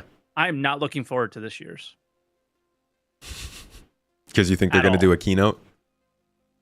Not just because I think they're going to do a keynote, because I think the way they did it last year is the right way to approach the game in its current state, is to put the developer in front of it, or not even the game in the current state, just the way that they like to do things, which is like put these untrained developers in front of a camera and tell them to sell the game to people, essentially, right? And or to sell their feature that they're working on to gamers. And when it was highly edited and polished, they were able to set the right expectations, I think, and keep everything really grounded, polished, and understandable. And that was the greatest difference from every other CitizenCon I've ever seen. Is there wasn't a lot of Chris Roberts until the end, and we at that point we already knew, we were already exhausted and just ignored everything he said anyway, and are more trained to do so now. And he wasn't the forefront. he was the end, right? The meat of the show had nothing to do with him. It was all the people that work on the game sharing their hard work or the things that they're thinking about or whatever, right? Yeah. And I thought they did such a good job of that. And it was just boom, bang, bang, no waiting. Give it to me. It wasn't super long until Chris started talking. And now we have 2 days of what? And the only thing that they're hyping is Fight or Flight. I love the Atmo Esports guys. I loved Fight or Flight. It was one of the best experiences of my entire life. It was so fun. Are you in it this year? But no, I'm not going to CitizenCon. So, and from that perspective, watching from home, it's going to be brutal. So I think it's going to be, a very focused event at the event. People who are going, I'm sure, are going to love it. I'm looking but I forward don't know to if it. I will. We say like don't go to CitizenCon if you're going for news, right? Go there if you want to meet with the community. Exactly. But at the same time, also watching from home is when you should be watching because you want to hear about the news. And there's just a lot of expectation right now from just a whole bunch of different little things, from this recent Bar Citizen rumors to Squadron 42 not being on the store page to the fact that we've been waiting 10 years and like everybody is kind of like, okay, it's do or die now.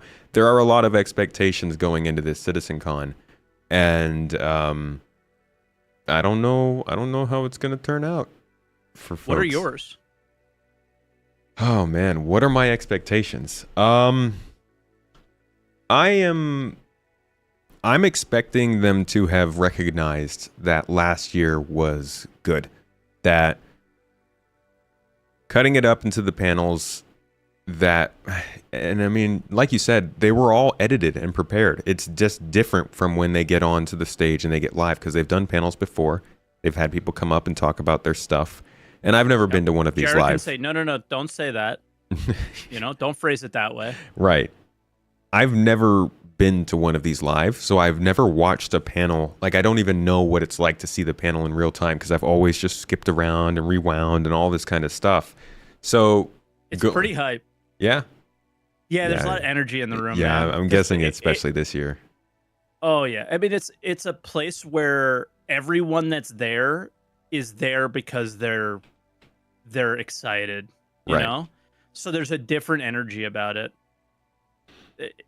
Go watch the 2016 Gamescom presentation. Bro, it was nuts. I've used you could that hear me clip. whistling and yelling.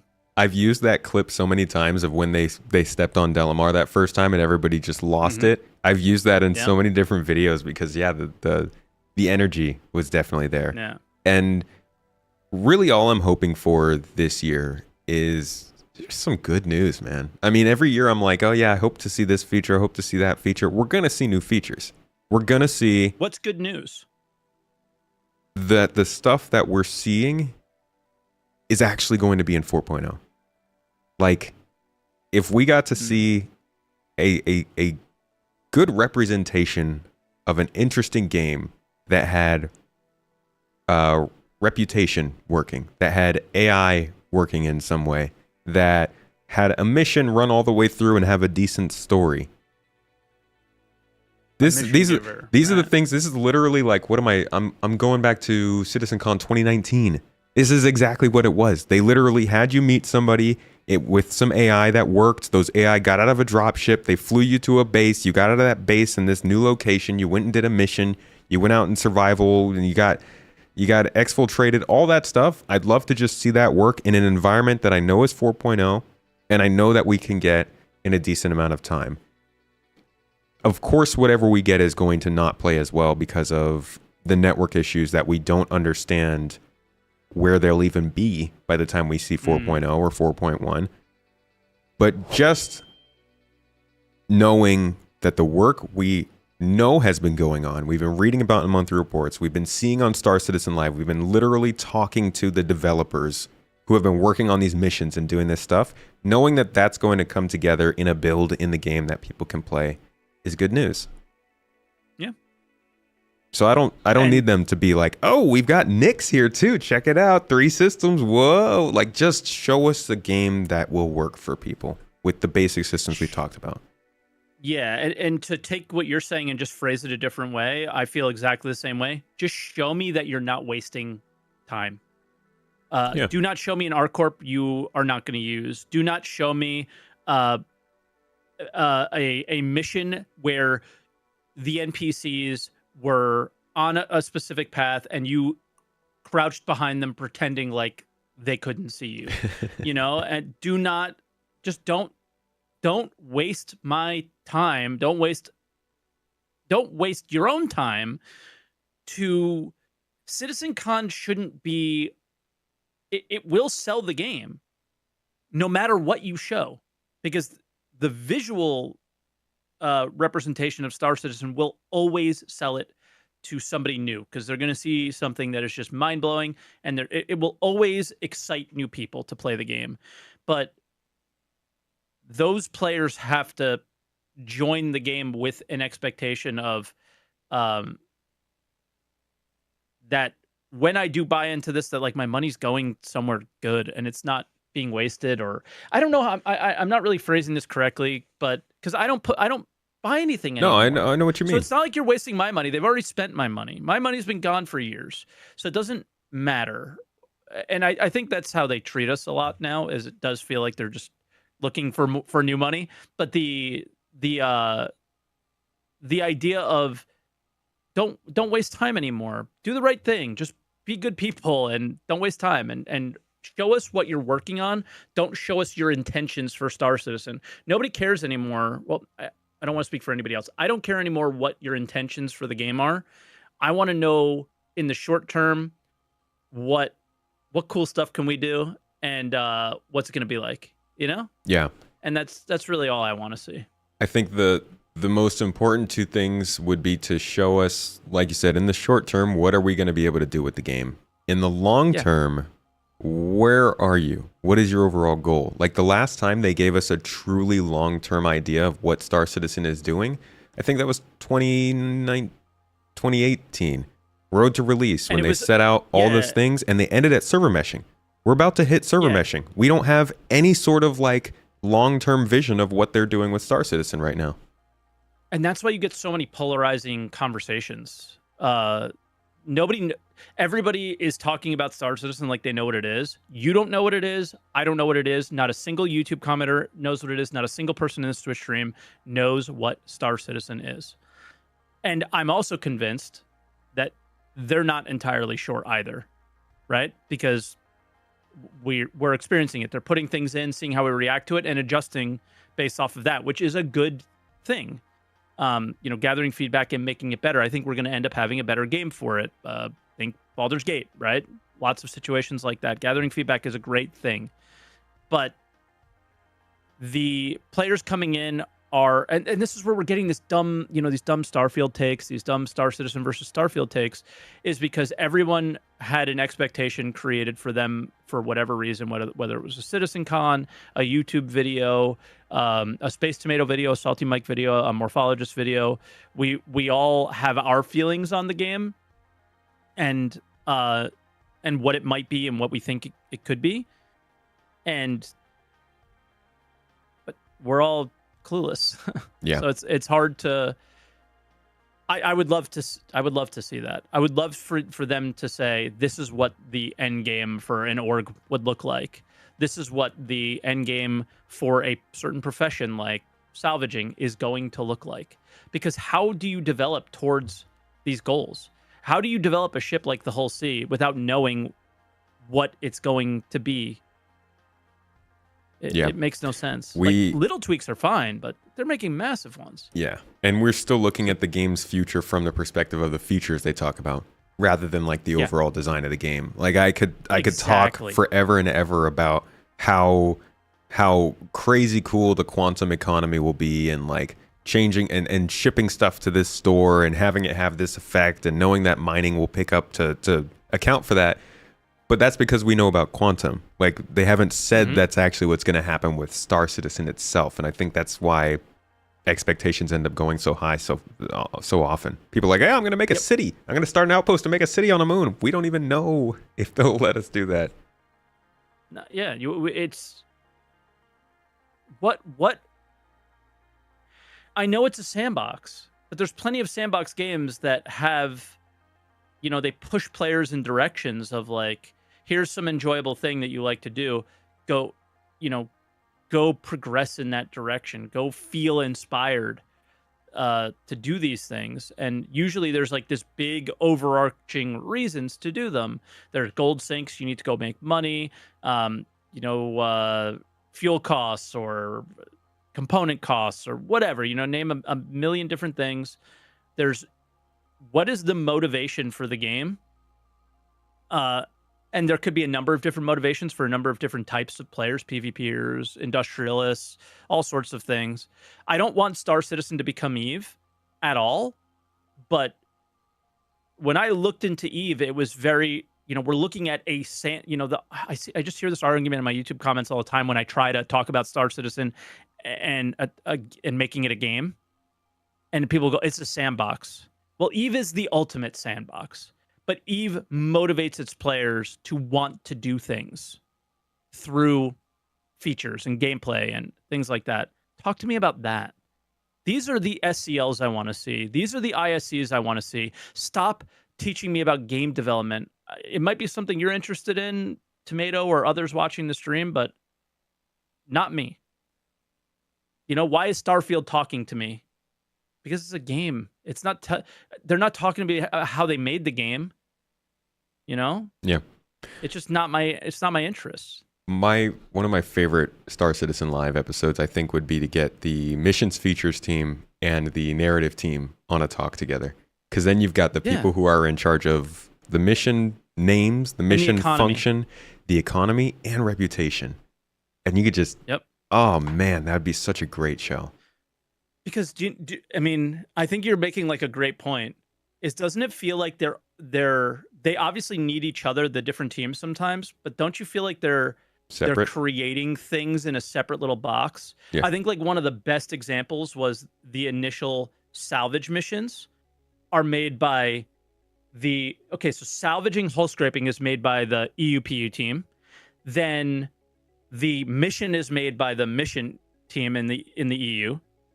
And then at the same time, the EUPU team just takes this tractor beam and makes it the most godlike tool of all time. And like, it just pulls everything off of everything and can do all this stuff. And the mission team it doesn't feel like they have no idea that was going to happen. So the only salvage missions we get are hull scraping.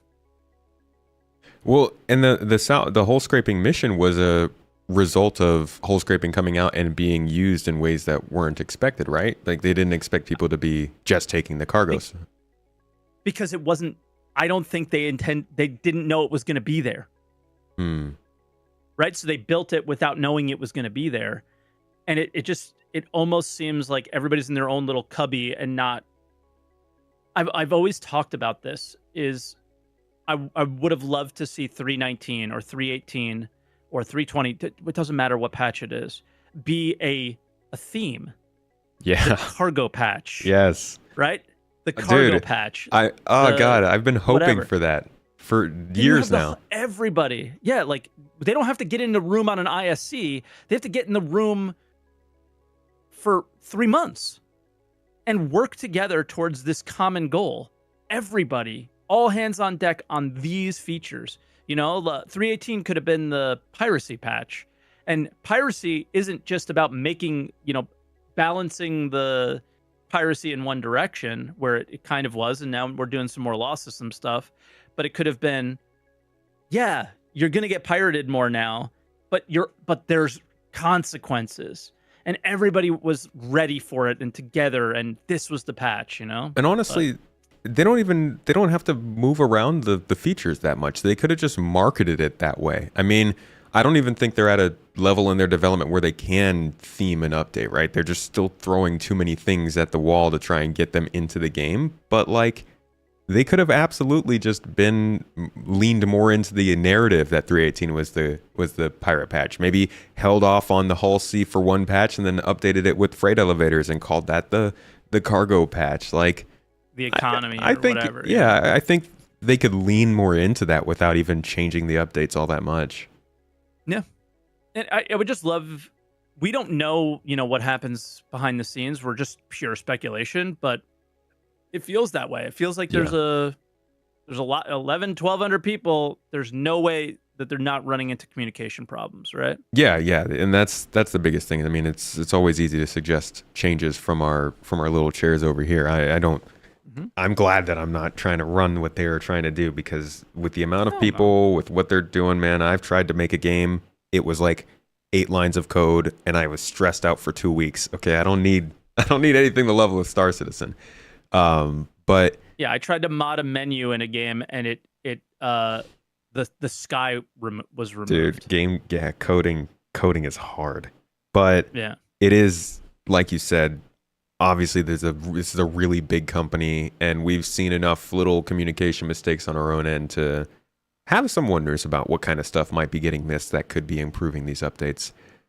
Sure. But speaking of updates, moving on from actually, before we move on from CitizenCon expectations, last question I wanted to ask on that. Do you think we're gonna get Squadron 42 news? It's kind of the big question everybody's been asking. Oh, I think they'll do I think we're gonna. How do you cover 2 days without talking about it? So yes, and I think at the bare minimum, it's another. This is how Squadron 42 is improving Star Citizen update, and just showing some progress that they've made on many things with regards to that. Or it can go as far as delivering a release date, and I think they can do that easily, because release dates don't mean anything. So they can be like Star Citizen or Squadron 42 coming holiday 2024, right? And they can say it, but everybody has said things in the past, and Starfield was delayed, Cyberpunk was delayed, many games get delayed. Baldur's Gate moved forward to avoid other releases and things like that. So the release dates don't mean anything. You don't get in trouble for missing a release date typically. So they could do that, but that's really where I stand with that. Is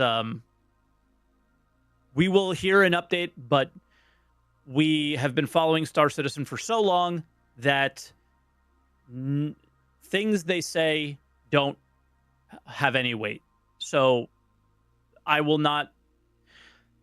The last time I believed anything that they said without seeing it was the letter from the chairman, the first one, and the second one, and I will not be duped again. That was my straw that broke my back, and I no longer believe a single word any of them say. And I will be absolutely excited for things like quality of life fixes that I jump into game and see in 320, features that I'm seeing being worked on for 321 or whatever on an ISC coming up or at CitizenCon. That's where my limit is. Anything beyond things that are actively being worked on, I no longer care, because I don't have the energy for it anymore. You have burned me out so far. Now, I hope I held through the entire prayer. I did. Okay, good. Yeah, I you was got just me. trying to carry for you. I'm like going through the verses. I'm like, okay, he's almost done. Good job. Keep it up. I got you. The second letter you were talking about at the beginning of this year, end of last year, that one? Yeah. Okay. Yeah. That the main one was the first one from right. July of last year. That it's very similar to the conversations they're talking about with quality of life being an initiative starting now. I mean, just go read the last letter. Read that letter from the chairman. That was exactly what they said, right? And in so many ways, it's like, oh, the quality of life is so important. It's going to improve. Go back to Aaron Roberts talking about staggered development. Oh, the patches are going to come in so much more polished. I don't believe you anymore. And it's not because I don't believe your intentions are bad. It's because history is history, and that's it. Just prove me wrong. And that's all. I'm very much in the place of, I was adamant about they're going to switch these teams over, focus more on Squadron 42. we'll see some of that polish come in. Obviously, that will hit us with a 6 to 12 month delay at first, but then everything would catch back up because the natural work would continue and it would roll over from Squadron from that point. But we still haven't seen anything, and it hurts. It should be at the end of this year, though, right? No, I believe that a year and a half from when they said they were starting to do that. That was when he brought Richard Tyrer on to Squad. No, this was like the end of 2021, I think. Yeah. Like fall of 2021 was when they sat down and said, okay, we're switching things up. This is how it's going to go. We waited a whole year, and then they showed us the stuff from Squadron that they were working on. And we're like, okay, the star map, the mobi-glass, the EVA, the platforming, these are things that you have taken away with the active feature team or anybody else and you've worked on. But now we're coming up on 12 months from that point as well. And we got the vaulting, mantling. I could jump at my Cutlass Black now. Oh my God. I just felt my body temperature go up when you said that. It's like 2 years we got the mantling. Oh yeah. Like the one thing though is the second letter, correct me if I'm wrong, or some other conversation was the star map, the all those things, the EVA was for the end of this year. So if they don't hit that, nothing's going to change. I'm still going to follow the project, but it's just like another, again. Well, again. Yeah, so that's like, I'm over it. I was looking forward to this because I wanted to transition from this into Alpha 3.21, which is a patch that, like I said in the beginning, hasn't been officially confirmed in that it's on the release view, but we did have one of the community managers, Jake Bradley, say on Spectrum that they are working on QA for 3.21. So it's worth assuming that that's going to be our fourth quarter patch. And I wanted to dive at that patch with kind of your expectations for your expectations for this patch, and also considering that letter from the chairman that we got at the beginning of this year, which I will clarify, Mike actually did them a little favor there. They did not say those features were going to be at the end of the year. They said that they were going to get features like engineering, what was it? Engineering, salvaging, virtual AI with bounty hunting V2, and I think maybe one other thing. They said we're going to be in this year. And then they went on to say towards the end of the year, we will also be getting, and they named a bunch of other features. I can pull it up while we're talking right now, actually, but there were a lot of expectations set at the beginning of this year, with the expectation that I think PES was maybe a month out from where that letter was. Now, and not complete meltdown. I mean, it was a nuclear meltdown. Yeah. So that's part of what needs to be, I think, accounted for when we talk about these features. But what are you thinking now with the new lay of the land? Well, when it comes to those Squadron features, nothing about 318 should have any effect on that whatsoever, right? All of that polish should be going on in game dev that has nothing to do with PES whatsoever. So the polish of those features and the level that those features should be at should be in the game whenever they are happy with the quality bar that they're at, right? And then it's just about bringing it into what we can play. So for things like scanning, for things like the star map, for things like master modes or whatever examples that they had given, and I'll try to avoid saying them so we're clear when you bring them up. But that is where I'll be extremely disappointed if we don't get. When it comes to PU focused features like bounty hunting and stuff, those are absolutely affected by PES and things like that. Teams that work on those features would have had to address issues resulting in the absolute meltdown that happened. So I expect features like that to be delayed or whatever, right? And it doesn't mean that I'm not extremely disappointed. Of course I am. But the I guess we can continue to give them a pass. But the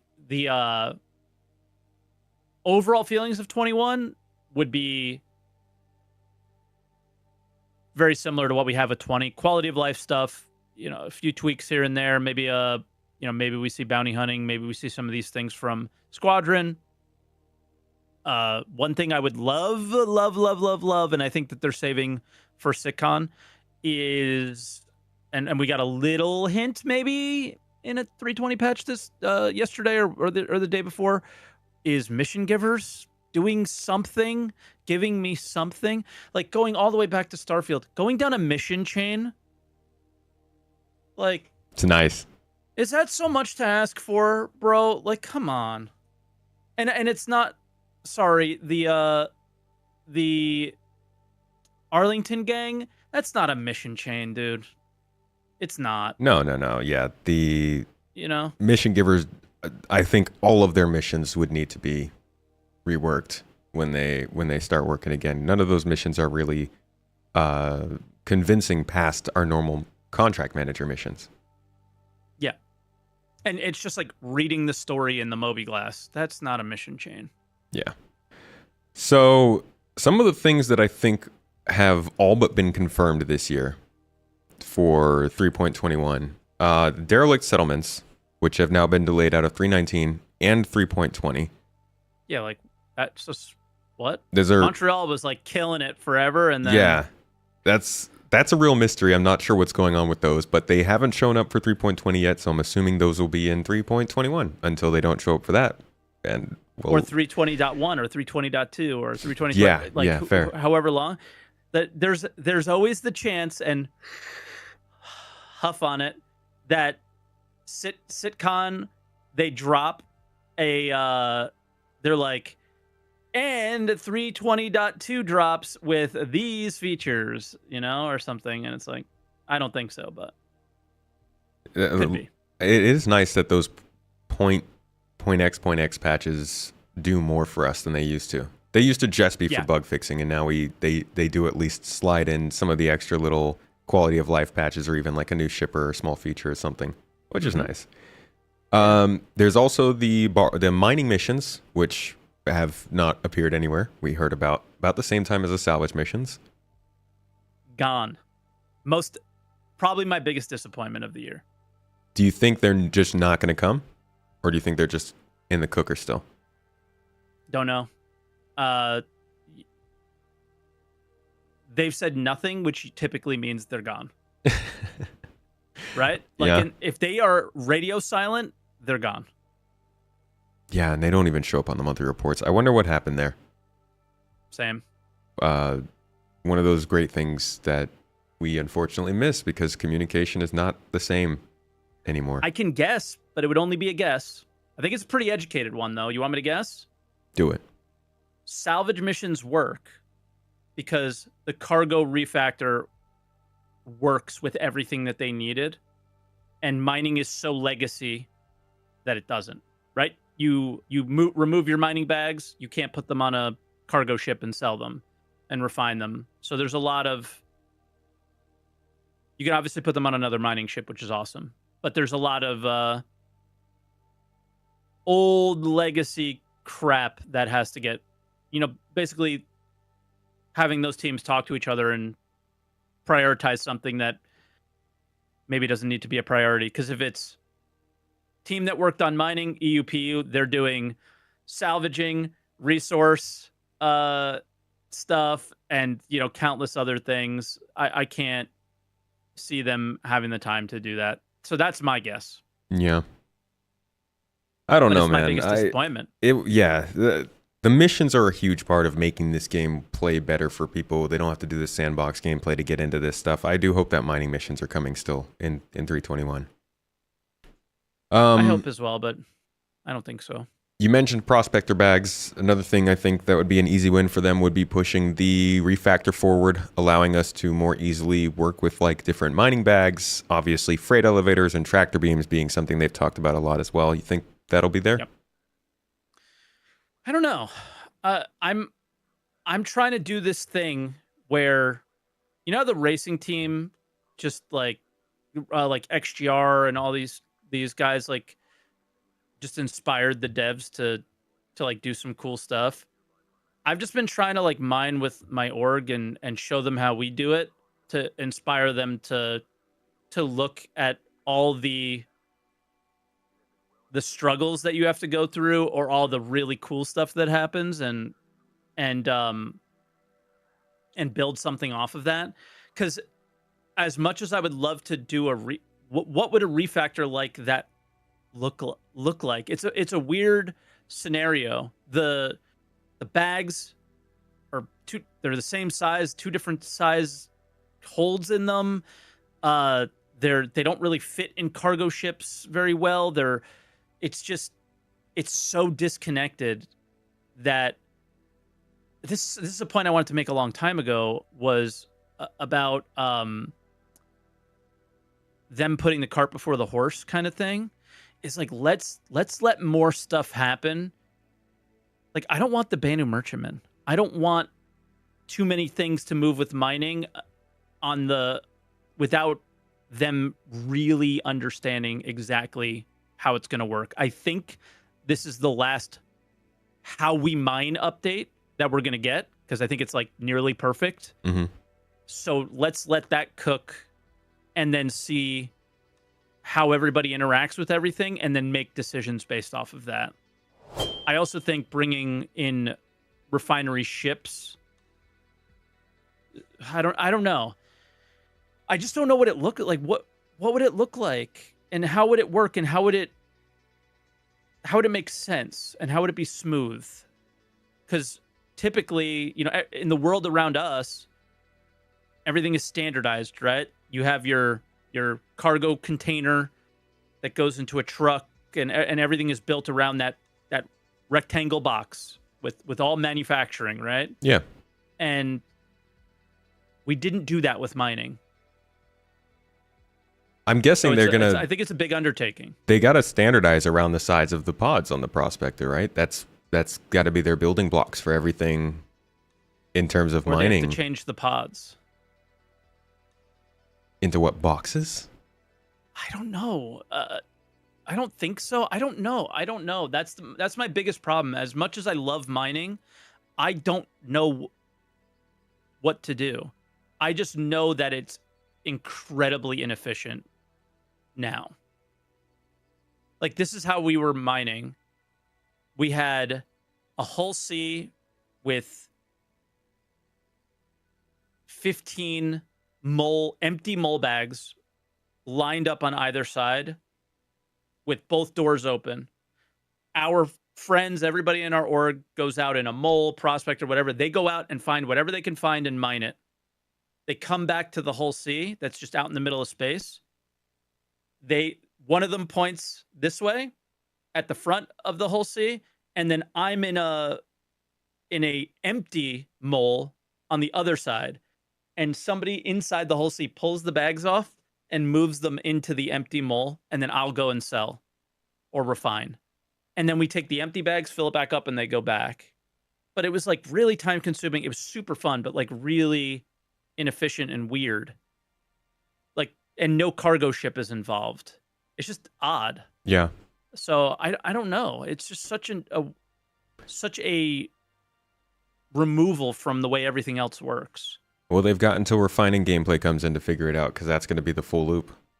Besides I think crafting, they should make them triangles, maybe. Oh boy. Because triangles can be turned into a square. Then they would work with the GATAC, with the Raylan, Yeah. with the little triangle. Yeah, I don't know, man. That's probably what they've been banging their heads over the last year as they try and figure this cargo refactor out. Those are probably the questions that they are constantly trying to get to work with the game, and I'm excited to see what they come up with because, yeah, I can't wait for that kind of interchangeability with the gameplay. Yeah, but I'm more like patient with it because I want it to be good. I don't want it to be refactored a million times again. Yeah. We're at that point where like get these things into the game and let us sit with them. Let us know that this is how the game's going to play. Yeah, and don't have us fight. To come up with a system and have it be a little. Not everything needs to be a fight. Not everything needs to be incredibly tedious, right? Sure. It can be Make it fun. Yeah. So what does fun look like? I'm not sure yet. But simple. Hopefully simple. Hopefully we find out soon. Another thing that 3.21 might bring to us is the barge heist mission. It's one of the ones that we've heard about throughout this year on ISC. Supposed to be in 320. Yeah. Was it supposed to be in 3? They didn't never say it was going to be in 320, right? They just said it was. I trust you on that. I thought it was going to be, though. It felt like when they were showing it, it was definitely a further out kind of mission. Okay. That one and the conscription consignment or something like that. Something consignment mission. At the bunkers. Yeah, that's not coming in 320, is it? Not that I'm aware of. No. So new missions in 321 will probably be a thing. Additional arena commander changes. Hopefully we get truly private lobbies by then. Do you think that they'll hit us with the double patch update on that system, or will they drop it in 320 and then sit with that for a little while? What do you think?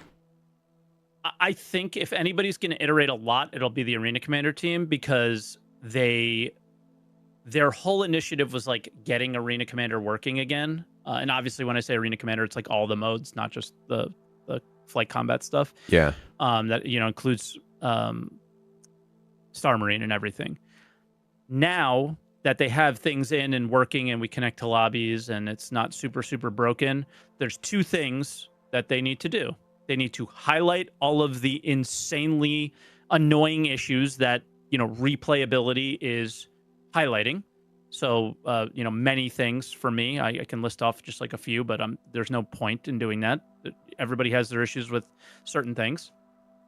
Highlighting those and fixing them, and to the teams that need to do them. I think that's, if we're doing this quality of life initiative, if these are why we're wasting development time, you can consider, some people consider it wasting on Arena Commander, make it not wasteful and make it useful, as they kind of highlighted what it would be, right? We're going to use this as a test bed. You're going to be able to practice. We are going to be able to highlight what's good and what's not much more easily. So do that. But the other thing that they're going to really be able to do is the next step. I mean, I think right now, as we speak, they're having, or they already had it, was a Star Citizen Live with that team. So I imagine some of the things that they would have discussed on that show is the future, and not just the present, is some of what's next. What's next has to be a lot of the things that they talked about were next. Progression, more gamifying things a bit, rewards. I have some expectations for those things in 321. I don't know if you do, but I definitely do. I would love to. It shouldn't be hard. I know everything is hard, but yeah. I keep thinking back to that page we saw with the reputation categories probably about a year and a half ago now. It was like spring of 2022, and they showed like smuggling, kidnapping, cargo hauling, all these things with like these badges they were working on for upcoming reputation. God, I want to see that update. Was that not the closest thing to the discussion that we were having before? Tell me what Star Citizen is. Yeah. That is the closest thing that we've ever had to that. Is like they showed me all of these progression paths that we can go to. They didn't have to show what the rewards were. They didn't have to show exactly what we would do. But they showed me that they intended for it to be there. And that was awesome. Yeah. And it's just another thing that created disappointment, though. I would love to have an update on it, man. Still excited. Yeah. But still excited, right? So it's Star Citizen, man. We're still excited, but it's another one of those things that like they told us they were working on, and I can't imagine that is the only update that you have from working on it. Like you must have done something else, or that was the end of a sprint. And why not say that in ISC? We finished this sprint. The team will take it on later. I don't know, reputation changed teams, but like all we've heard from that so far is that it has changed teams. And you're talking about seeing progression in 3.21. We know that this is something that we're going to need for Pyro. Just an Arena Commander. Right. Okay. Yeah. Well, I would like to see it elsewhere. Me too. But my expectations are maybe not as high. So do you think that's something that would be probably more of a 4.0 kind of thing they're waiting on doing? Reputation changes? Yeah. That's what I was thinking as well. I just don't think I don't know about you, but delivering pyro will excite a certain sector of the community, but I think it's a small one. Um, you got to deliver it with Things. a little more meat on the bone. Yep. Which is Yeah. why they're not showing us the star map. I think they're not showing us the star map because it's not hollow enough, or some dumb CRUI thing that they're so terrible at. Another Starfield, like, I think sure, there's lots of loading screens, but man, what a simple system. I think they know. I think they know how much people want a new star map and how much people will be hyped for a new star map, and they're trying to save that to hype up 4.0 and probably be like a CitizenCon thing. Maybe. I kind of feel like they're also just trying to get it right. Maybe. I don't know, man. In their monthly reports, they talk about polishing. They're like, oh, yes, we're updating the space dust in the map. And I'm like, you guys are done with this thing. you got this figured out if you're doing freaking space dust. I don't know. Yeah. I don't think they ever got it figured out, man. Well, you got to show me. Yeah. I can't read it anymore. I can't listen to it anymore. You got to show me. We will. And hopefully CitizenCon, we will see it. Yeah. God, you better hope, because I'm a rage. But yeah, man. That is a must for this CitizenCon, is a star map. Yeah. It's been too long. A must. Last year was too long. I thought they would show it last year, and they only showed interior maps. That was a weird decision, but now they haven't shown it until this CitizenCon, so I see it. They wanted to have something to hype up the time before 4.0. So I hope that we do see it. These are 3.21 expectations. Was there anything else that we missed that you thought might be showing up? This is very early expectations of it. Ships have been really disappointing. So in my opinion, I don't think there's been any like, mega, like the Hull C coming out is obviously like a big deal, right? Yeah. But there hasn't been any like mega ship release, I don't think. I imagine we'll see something interesting, cool, different, something like that at CitizenCon, and then 321 is probably when we see it. Or, I mean, what are some of the ships that we know that they're working on? Santoki. Yeah. Yeah. The stupid Origin racer. Who cares? The X1. Yeah. I'm wondering if they're working on the G12, and that's one of the unannounced. Another who cares for me, but it's off the backlog at least. I love when an announced ship is unannounced, re-unannounced in the monthly report. That's one of my favorite things. That's the thing, though, is like they pick their words, right? Sometimes they'll say unannounced. Sometimes they will say previously unannounced. Sometimes they will say a new vehicle, but they won't say unannounced vehicle. So you know it's been announced, but it's not been talked about. Yeah, they've got their little words that they use for that stuff. I see in chat Spirit. Yeah, right? The Spirit's coming with 320.1, so we'll be seeing that beforehand. Is that a ship that interests you? Well, the A1 is, right? Or do you think this? I can't remember if the C1 They're both was. Scheduled for 320.x now, yeah. Not a ship I bought. And without cargo missions, don't care. You deliver cargo missions, and I start caring about a lot of different sized ships. Okay. So the C1, the A1, the Hull C's out. Santoki is being worked on. X1 is being worked on. The Storm, the tank, that's... Who cares? Yeah. And sneak peeking that for 6 months. Yeah. That's what it feels like. There we go. SRV. That'll be one that comes with tractor beams. SRV. Yeah. Badly want to see that. So yeah, that would be a nice 321 edition, because now we're talking about not just a potential new profession, but like a very defining feature of like, what can this thing do? What will we move? How big of a thing can we move? Cleaning up, are they going to let us clean up armistice zone areas? Right. And where do we drop off these big pieces? Are there going to be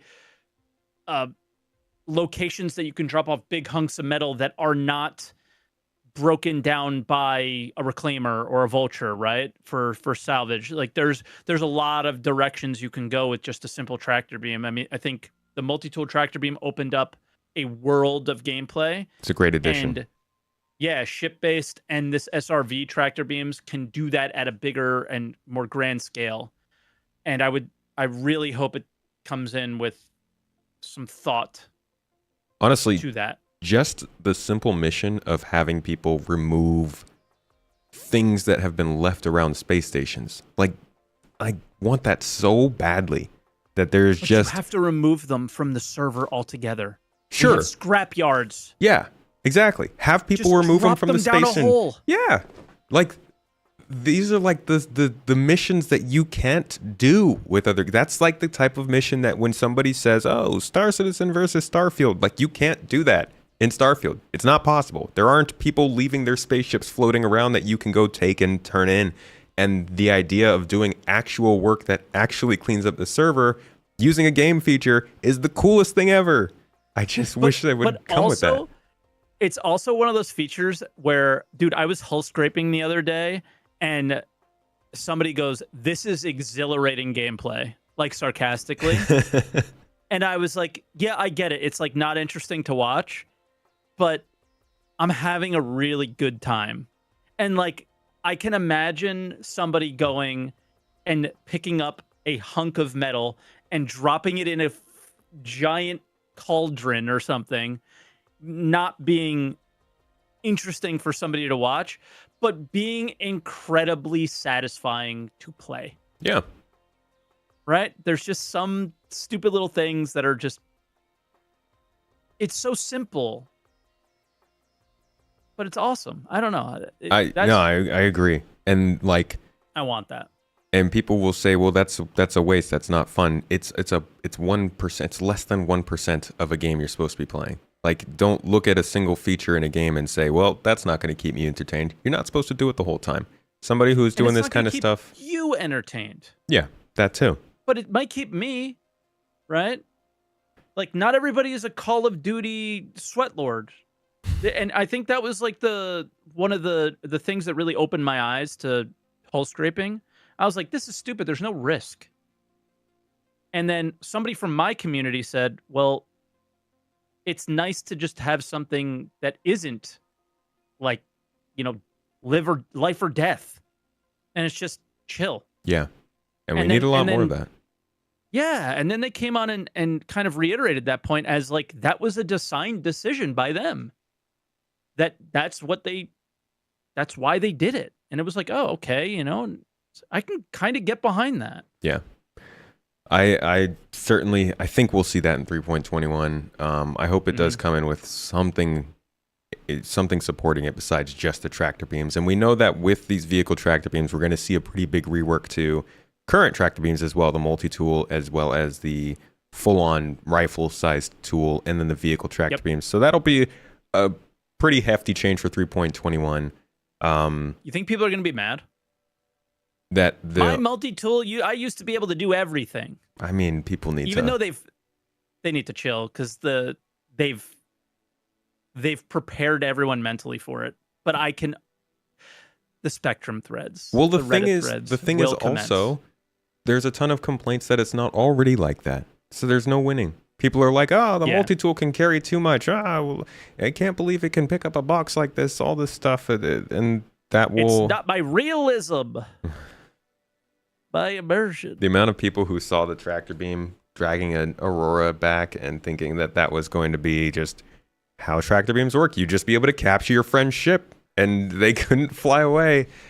Yeah, man. It's there's no knowing exactly how they're going to work, but I think they've set expectations for folks to be aware that it's going to change at some point. Agreed. But that about wraps it up, man, in terms of everything I wanted to go over. I'm excited that it feels like there is some news coming out again with 320 going to PTU and us seeing some features creeping in that we weren't expecting. Makes this last month before CitizenCon. Makes this last month not as difficult. So I look forward to getting back into the sort of swing of things with CitizenCon, and hopefully lead up for 3.21 giving us at least a little bit of good news for server meshing going on, but that's about all I had today, dude. Any closing thoughts? No, just excited to enjoy what we got while we got it, and not looking too far in the future. Don't care. Don't care. Can't care anymore. Don't have the energy for it. Can't you care, know what I won't mean? care. Yeah, I get you. Nope. I get you. Well, we've got 2 great space games now to play. Star Citizen and Exactly. Starfield, both to split the time between, which has been good fun. I know my man here has been playing as I have been on stream and off. You want to tell folks where they can find those streams and maybe your YouTube videos as well? Sure. At Salty Mike everywhere. At SALTE MIKE, as you can see on the screen. And I mean, the only other thing that I do besides that is Desync podcast with Captain Burks, which is not a Star Citizen podcast. We just kind of talk about what it's like to be a content creator, things like that. And that's been like a new passion of mine, and it's been a lot of fun. And then the only other thing, like with my YouTube stuff, is I want, since going full time, there was something I really wanted to do, which was be a content creator. I don't know how else to say it, is be somebody that covers the game, be somebody that when you want to find out about how something works or what's going on, you're going to find it with me. And that's been a really hard initiative to try and achieve and learn how to do, and be structured and be there quickly. And I'm getting there. And yeah, so just trying to do more of that, like cover things as they come out, more guides, that kind of stuff. It's a lot. So, Keeping it's so much. Keeping like, not just keeping your mind on all the things that are happening, but figuring out ways to share those in content that isn't going to take up your whole day and is going to be interesting to people is super hard. I think we mentioned it, but you're my inspiration for a lot of that stuff. Like, you put out a video of what your month was like. I think we might have talked about this on a previous podcast. With our behind the scenes. Oh, yeah. Yeah, it was just like, that's Mrs. Tomato. That's her doing. But I do the Star Citizen stuff. No, but what is inspiring about that is it was, you guys had your time, because I'm married as well, and you got to give time to your significant other, and you got to live your life too, and it's very difficult when you are your own boss and you're running your own business, quote unquote, to not be working all the time.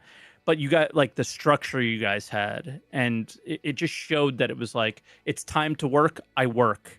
It's time to relax, I relax, and we go get something to eat. We spent, it was just very, I'm trying to get to that point that you guys are already at, and it's very difficult. Yeah, it's, I mean, we've been doing this full time as our only like job for a year and a half now or so. And it has been a learning process the whole time. Just trying to figure that out, dude. Being your own boss and keeping up on work, and like freaking CIG, they will they will drop something with no warning whatsoever in the middle of the night, or maybe they will say they're going to drop something and then not do it for months. So it's like trying to also balance that timing. The Friday patch, not only will they drop it like late at night, but like the mole was supposed to be able, you were supposed to be able to see like the mining HUD in the mole. And I'm like, all right, I'm going to make a video on this, and I'm going to cover everything in the patch, because it's, oh my God, this patch has like a lot of cool stuff in it, and I want to share this with people. It doesn't work. And a video I was hoping to get out in an hour took 3, because I'm trying to figure out how to get it to work. Yeah. Right. So that's another thing that always happens. Crazy. Yeah. But this was our outro, so I'm killing it. I'm broken sorry. Game breaks sometimes. No, but I agree with you there. And congratulations, by the way, on the full time, on how that's been going so far, and the new podcast. That's been pretty good. Some good episodes. I hope that's going well for you. Yeah. All right, Things folks. are good. Well, this has been your weekly space game podcast. As you know, you can find this on all of the audio platforms with no ads, or if you're watching this on YouTube, thank you for watching. And thanks to everybody who came to this live. Our supporters usually can see this every week live. I post it in our supporter alerts and let you folks know when it's coming up. But if you want to jump in and hear us talk before or after the podcast, usually we're getting into some drama or talking some crap about chat. You know how it is. So if you want to join us for that, if you are a supporter, please join us. And also check out the new exclusive video that came out today. It actually talks a little bit about Baldur's Gate 3 in Star Citizen. I'm sure that'll be an interesting one for some folks. But again, thank you all for joining us this week. Hope you enjoyed yourselves. Had a good talk. Got to learn a little bit more about Star Citizen and all the work that goes into making that content for it, especially when it's a time like this. Anyways, thank you again for joining us, and I'll see you all next week. Cheers.